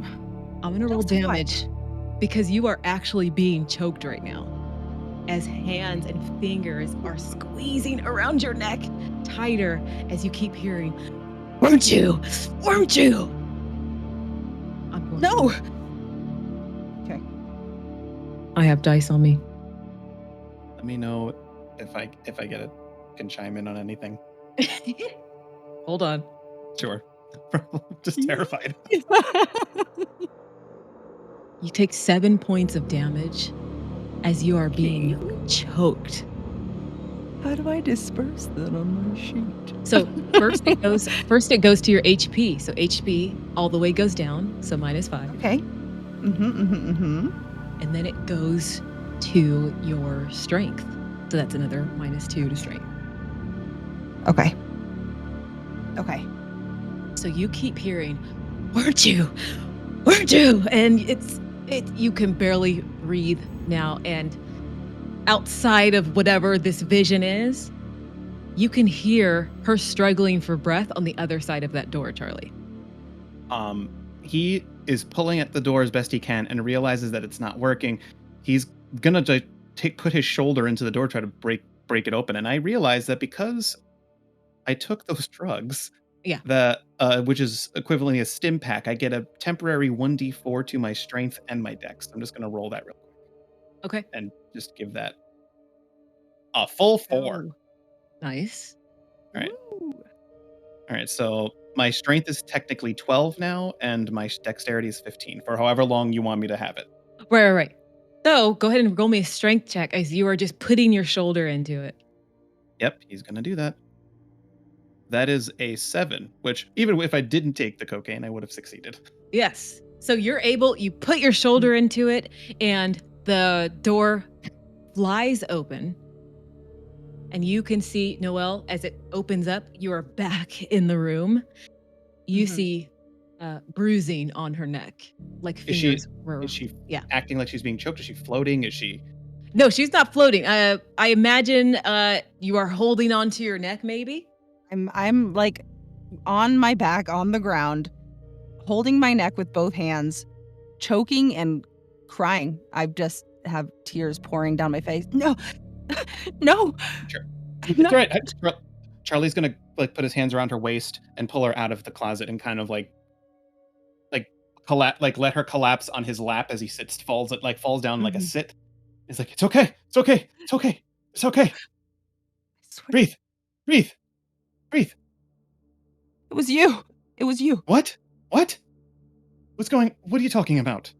Like, who was in there with you? And do I see the bruises on her neck? If her hands move, then yes, Mhm. you would see actual bruising, like fingertips and hands were around her neck. What? He looks to the closet. Who's in there? Get the fuck out now! I think I'm just like breathing heavily and I'm just like, Cloak. Cloak? Is there anything in the closet that I can see now that the door's smashed open? No. Okay. Happening, Charlie. What the fuck? I don't know, but I'm starting to realize I may have made a mistake in saying your desire to leave was an overreaction. Let's get back downstairs and You hear that pounding again on the front door. Do we stay looks- or do we leave? If we leave, where would we go? We'll just be outside. I mean, I guess it might be better than being in here right now, honestly. I am so creeped out. I hold your hand. he doesn't know how to react to that. Like for a moment, like there's like a warmth and then there's a confusion. Can we see from outside the window? Can we at least see the porch to see if there's someone at the door? No. Okay. And Driving isn't outside seems bad. Driving seems bad. We know that the parlor's safe. We know that the study's safe. It's just cold. We're not going back upstairs. Let's block the door and will you help me? And he's gonna ask you to help put the couch in front of the front door. We know we can open it from this side, but just to keep it from someone coming in. so wait, we're downstairs now in the parlor. Yeah, we're in the foyer. Okay. Right where yeah. In the foyer. Okay. Yeah. I'll go to the other side of the couch. I'll help you do that. And I think I'm gonna also kind of just run around, make a cursory glance around the room, and try to grab as many blankets, pillows, whatever things that are soft. and Barricade the door, comfortable. yeah. Yeah, no, for For the us. circle in the room. Yeah, Oh. in the I see, I parlor. see. I'm like, oh my gosh. Okay. Yeah. But I will absolutely help you move the sofa to the front door. Okay. As you're moving things around, you knock over a box of old photographs that was on a small table as you're hurriedly grabbing stuff. Is it? Are they photographs of of just the family? What are they? It's most are if you're looking through them, most are of auntie and the family. There are some mixed in photos of you and Charlie from your marriage. Um, how closely Okay, are you kind of. looking?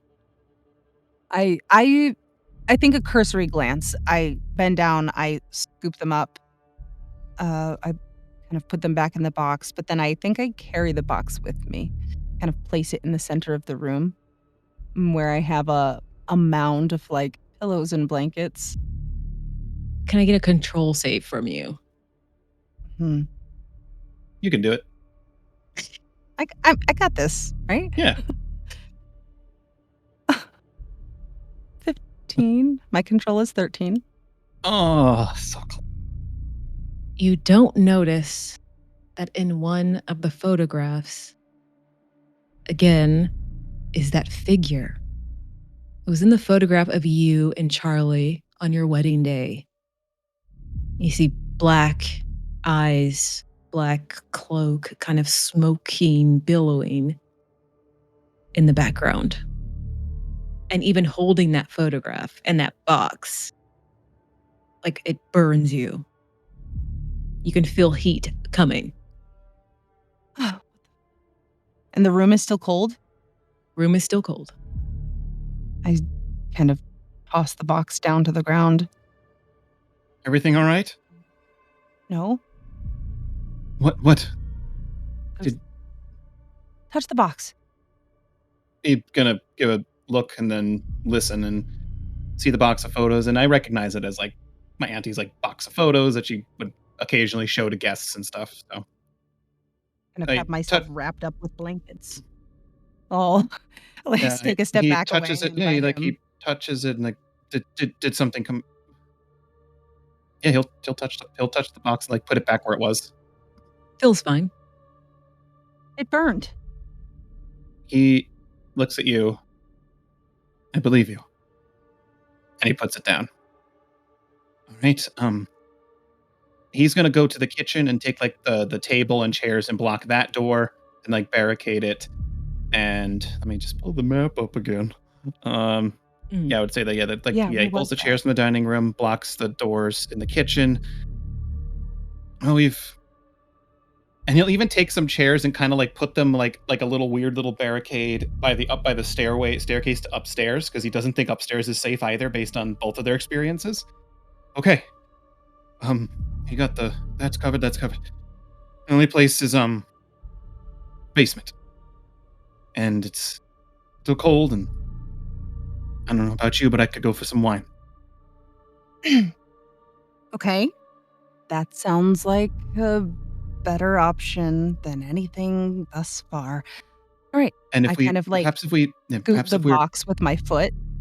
yeah. He will he are you shivering and such? Like you saw the I blankets and stuff think on you? I'm, yeah, I have like 3 blankets stacked on top of me, wrapped around me. I think I'm shivering, but I think I'm also just kind of like, it's the fear shivers as well, partially, it's I'm cold, I'm chilly, but I'm also just like, okay, still shaken, I think. I still probably have maybe one hand around my neck too. Yeah. He goes into his suitcase and he grabs a small uh like wool scarf and he puts it over your neck where the wound is and kind of like ties it softly on you. That should Mm, help. Um, thanks. ready? Of course. Mhm.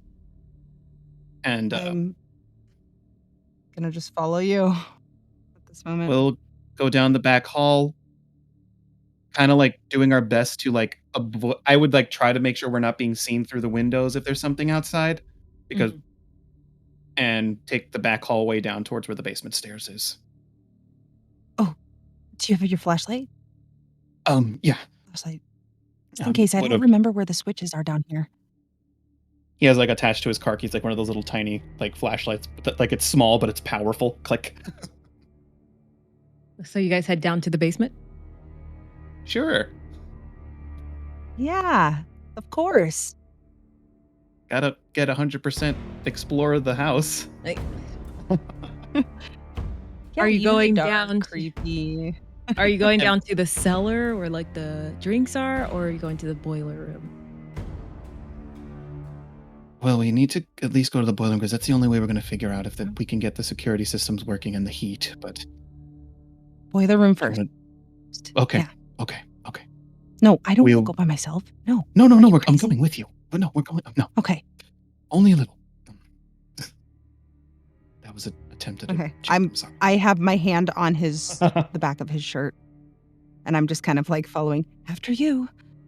You have Sure. the flashlight, and I don't have the knife with me anymore at this point. I think I'm probably dropped it in the closet upstairs, but I think she instinctively probably just grabbed the mug. Okay. It was Auntie's mug. So I think she probably still has that with her, and she's just kind of one hand on the back of your shirt, holding on the bottom of the end of your shirt behind you, and then one hand with a mug behind you. And so you guys head to the boiler room. You see that you head in. Usually there's nothing creepy about this place, but the rusted pipes. You do see them kind of like hissing with steam, but it's kind of like staccato, like it's broken. You can ascertain that you probably need to open up the little metal door, look inside, see what's going wrong. Something's broken, obviously. Okay. I think I believed in that moment. Like, Yeah. maybe it was just me. No. Let's no, look. it's- Let's figure this out. Sure. Here. Could you hold the flashlight? I'll open the door and just so I can have my hands free. Okay. I grab the flashlight and I kind of put Like hold up it over while I and open the shine door. it. And Yeah, over you, in your direction, the direction you're facing. So you open up the door and you see that there is like you have to put your arm pretty deep in there. There's like I believe the word is the pilot. the pilot light. Yep. Yeah, the pilot light is it's like flickering on and off. Looks like you're going to have to put your hand in there and kind of there's like a little key in there to fully twist it in. You see like there are some what's it called? Some screws that have been loose. It's kind of looks like it's over off to the side, so you really have to get in there. Okay. Hold the light there. I'm gonna. Wait. I just have to put this back the way it was and flip that switch. So he's gonna roll his sleeve up even more, and he's gonna reach in and like deftly, with thankfully like he's got long piano fingers, so he's like kind of getting in there and like twisting everything as best he can. So you're twisting in there, and it's gonna take a second. You have just one arm in there. You have to get a better look inside. right. All right. Do you need me to adjust the light? Like, are you okay? Is this good? Do I need to like do I have to like put the light in my mouth and So- kind of? Yeah, it's that kind of thing. He's like with his other Yeah. hands, he's like, I need to. Can you? Here, I need to have it in my mouth. I guess there's this weird spot here. Okay. But the light, hold okay. the flashlight. Yeah. Just here. sit back to back with me. Just use your phone I light. hand if you need. him. That's what I was thinking. I hand him the flashlight. I turn around. My back is. I press my back up against his back, and I take out my phone, turn on camera light, and like kind of the flashlight on my phone. Going Okay. full, like with the mouth and like using my right I'm hand. and then if I using need it- to, left. Okay. Sorry. No, sorry. I'm just saying, with the flashlight in my mouth, using right hand here, and then if I need to, I'll put my left hand in there if it needs to kind of be an extra hand in there. But that's So it's a kind of thing where you need like both of your hands in there. One to like hold up, like there's a dangling piece that you have to hold on to with one hand. Use the other hand to screw it on while it stays in Mhm. place. So it's that kind of deal. all right. Going full repairman. You got Sticking it. your hand in there, but you're not an electrician or somebody who works with this stuff. No. And so there is some sparking that's going on. You can feel it like zap your fingers every now and then. Mhm. Ah! Does that stop you, or do you continue forward? It's not finished, and I think from the rush of the drugs he took, it's not as the pain doesn't hit him as hard as it should. So, and also again, this wave of confidence of feeling trust from Noelle, I think he's gonna cowboy through it and try to make it look like it's supposed to be working. Like it doesn't look like a complete Yeah. like it looks all damaged. He's gonna undamage it. You push forward. You see like the small sparks. It mixes in with like the sweat and the moisture from your fingers, and it kind of bursts even more. So not just a small spark anymore. You feel it like shock your entire like right or left hand, whichever is working with it, and you can feel it slide up your arm. Like you're just getting like you just got like electrocuted. Ooh, I'm gonna roll 1d8 as you can feel that damage come into your body. And you can see like the tips of your fingers are like turning, like they just got smoked. I think by that point, if like has it been like at least somewhat repaired or no? It's the more you try it, the more it does get repaired. Okay. You take 8 points of damage. Was that both times you rolled max damage? Yeah, there's an 8 right here on this dice. Always. Just expect Okay. that. Well, And you can puts me- hear, Noelle, you can also hear like the right, Yeah. and gets him right in the arm.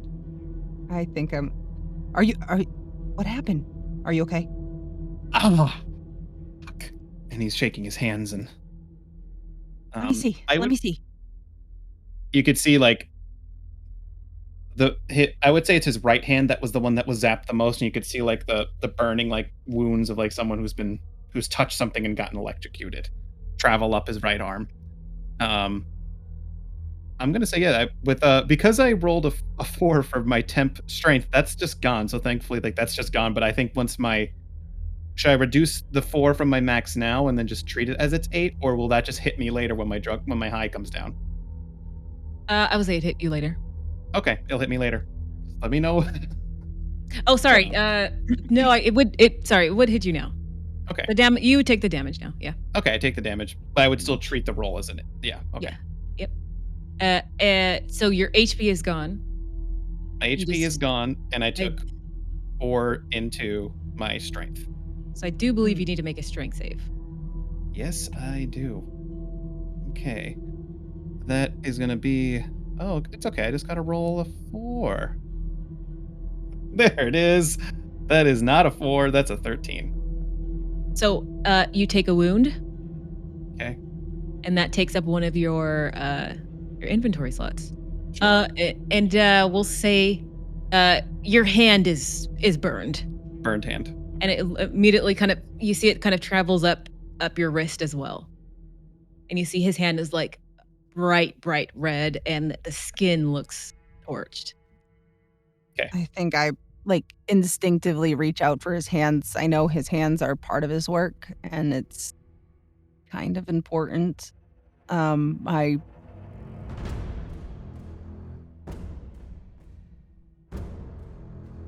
probably grab both of his hands. Shit. How did I you tried. do this? It's almost done. And he's like We're flexing the hand as best he can. It hurts. Don't move it. Don't move it. Okay.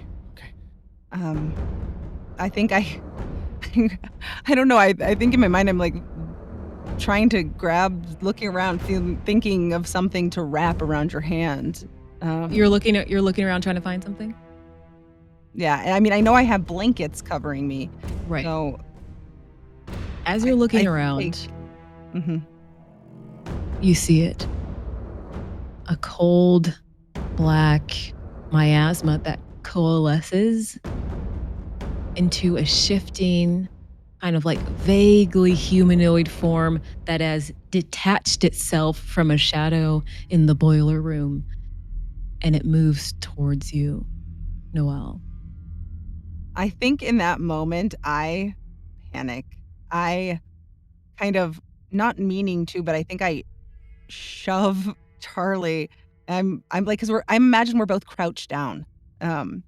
he was kind of bent down to do the fixing, and I was Yeah. behind him. So I think at this point we're probably crouched down. I shove him in an instant and go, "Don't hurt me."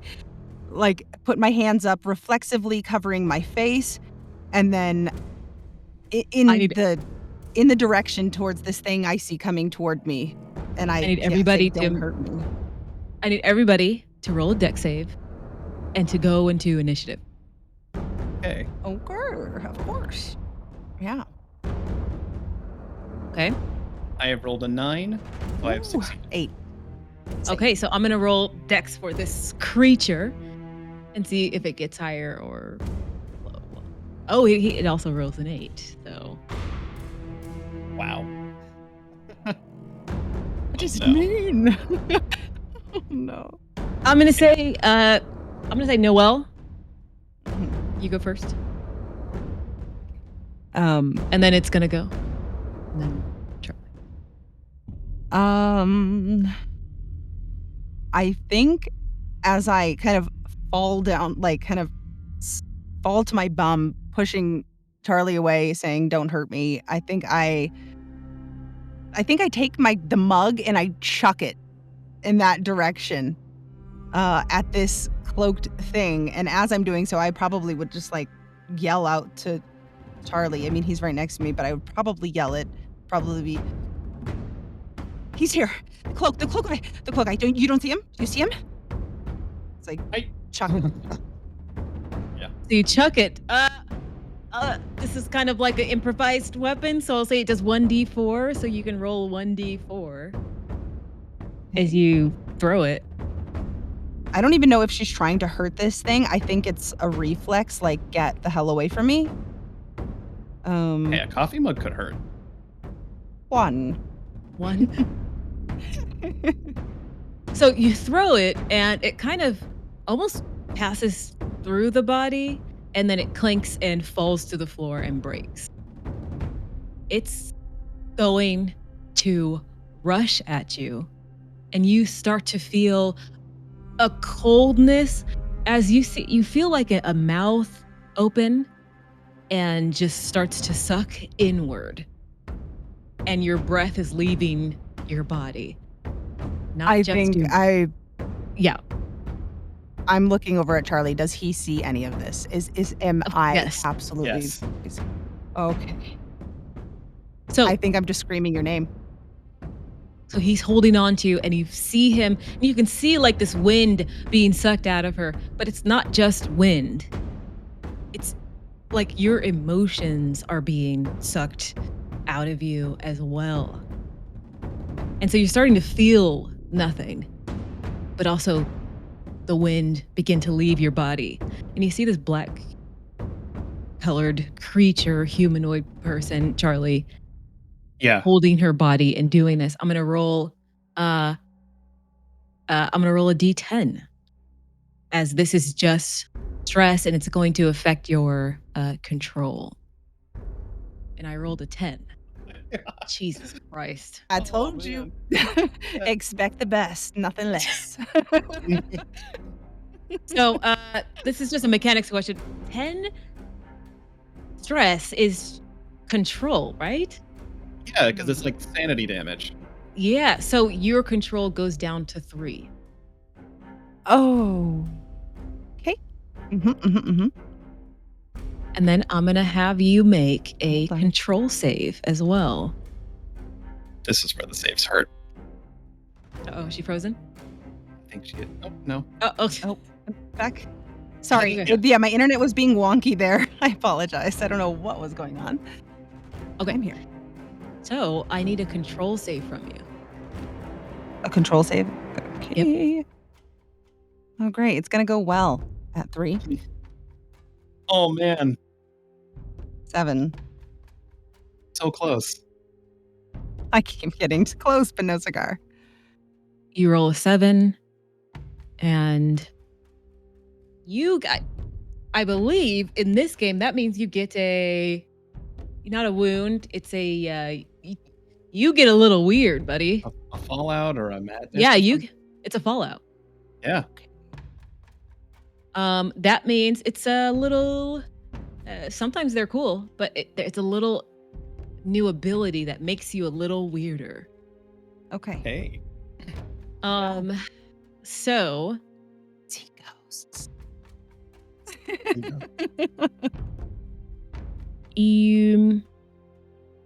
so this is how you change as a result of encountering the weird, strange, and horrific. Stress causes you to become weird, capital W. Gotta give you a fallout. Just trying to. What happens is, I'm gonna give you the fallout detached shadow. So Charlie, Okay. you see her shadow becomes detached from her body. You see it rip off. It remains like near her person for now. Roll a d4 and add it to your HP. Or sorry, were you talking to Charlie? For Noelle, yes. Roll a d4. Okay, sorry. Hey, some hip protection's good. Yes, exactly. A little weird. 1. A 1. Your new HP is now 6. But that's the action it's going to take, and it's going to continue to do that. Charlie, it is your turn.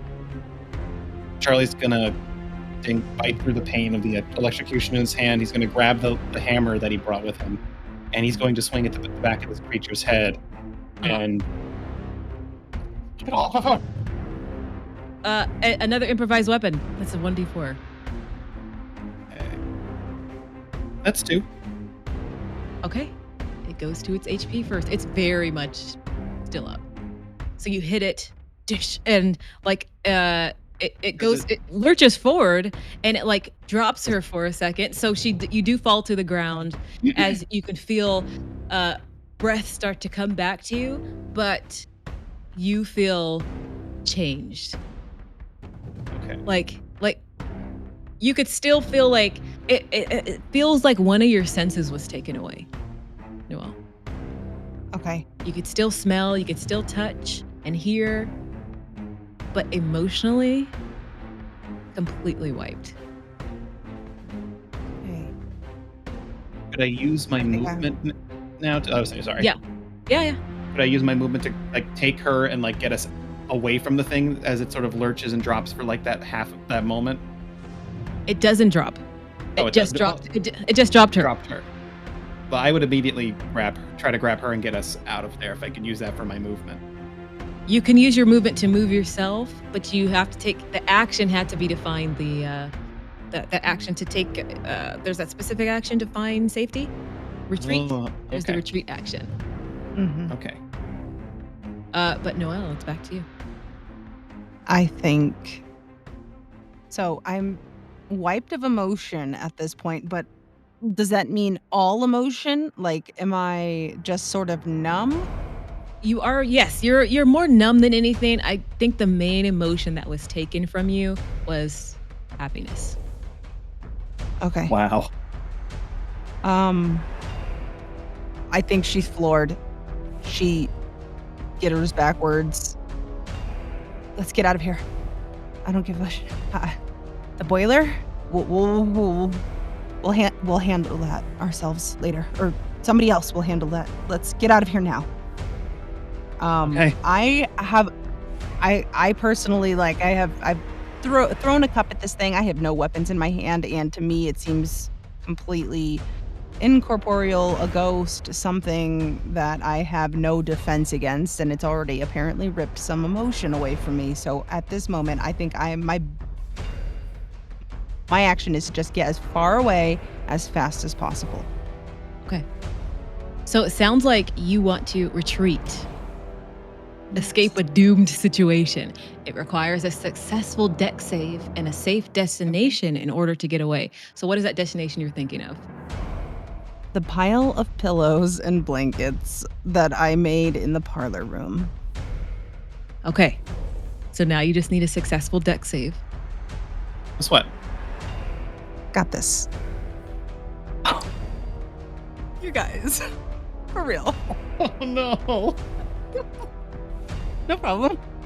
Critical fail. 20.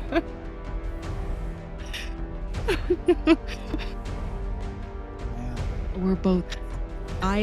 She breaks down. I think that's what you witness.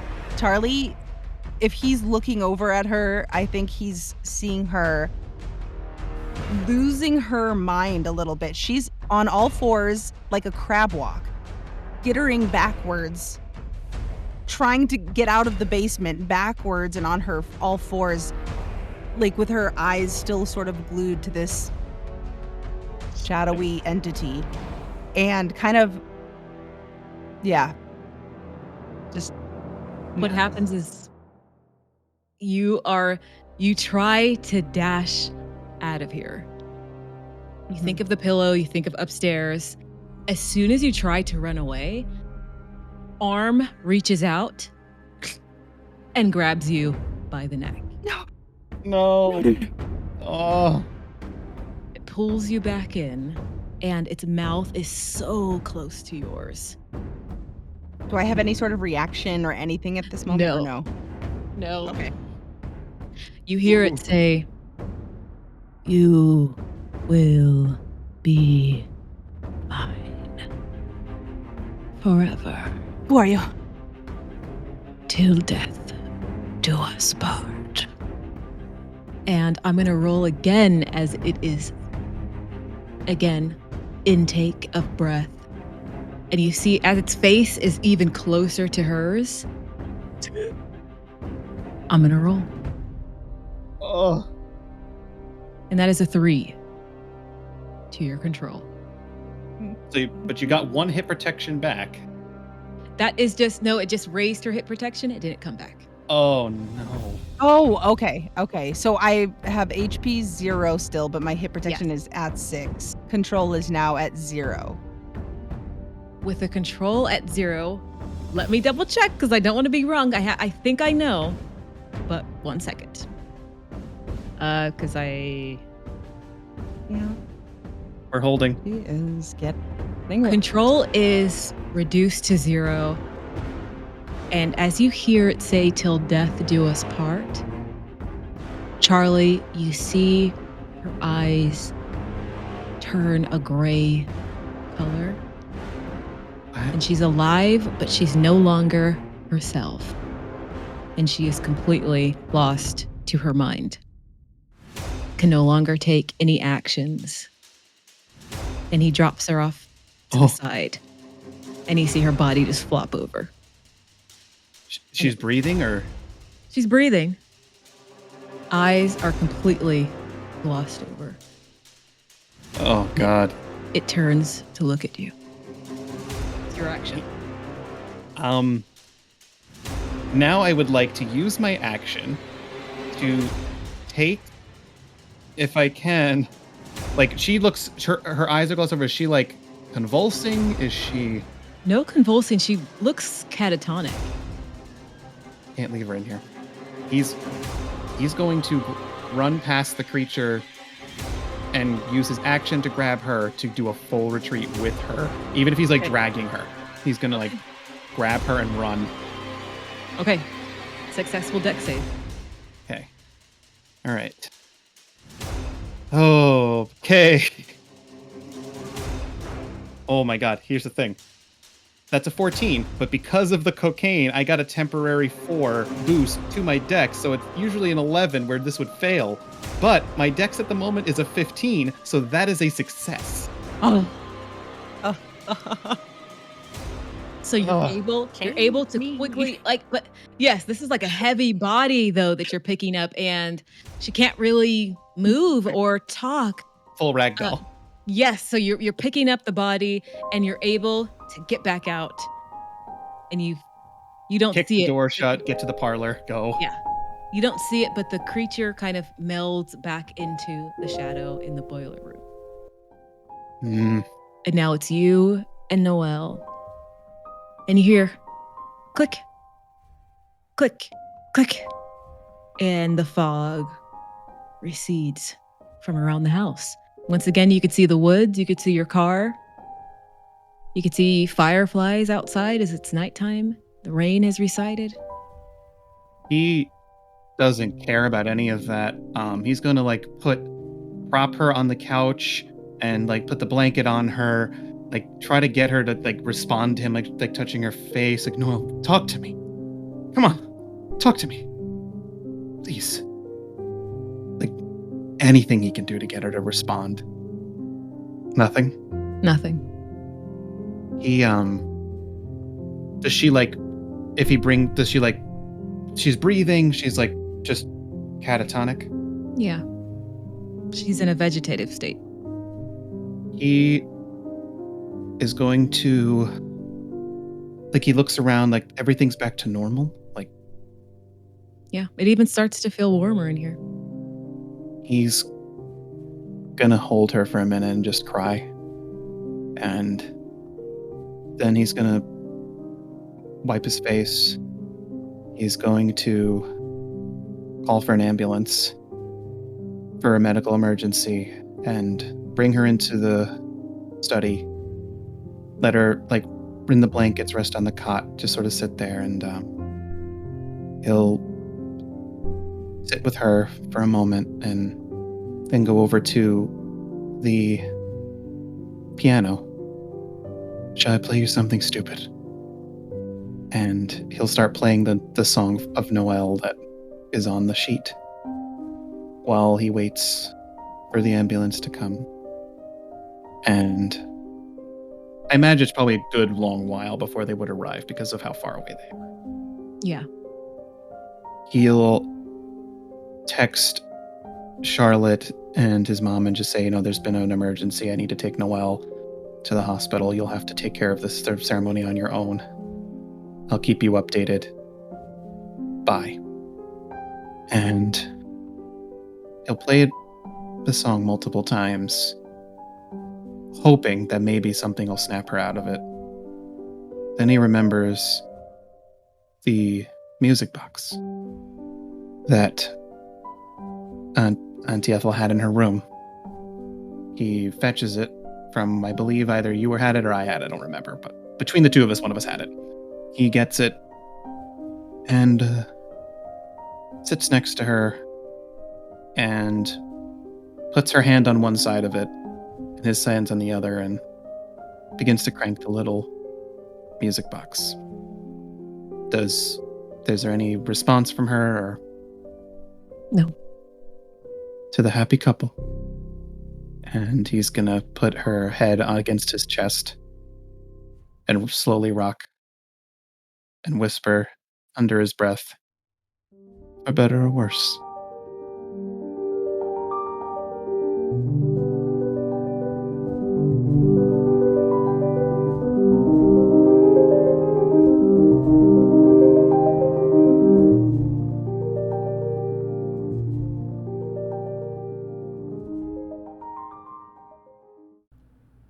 And that's the end of the one shot. Oh my god. I did. You're not dead, you're just catatonic. No, I'm just, yeah. You're just- yeah, that's it, Just out of my mind is what it. Oh my Guess god. who's going to Switzerland? Guess it's going to. Hello, guten Tag. Oh my gosh. That was crazy. Oh my god. That guy in the cloak, man. Never trust a guy in a cloak. Never got. No, I. Goddamn Never just just the guy paralysis that close. demon. Yeah, that's literally. Seriously. What Oh man, I had such bad rolls too. What is up? I've been there. Yes. I've been there. I think He could tell you. I succeeded once.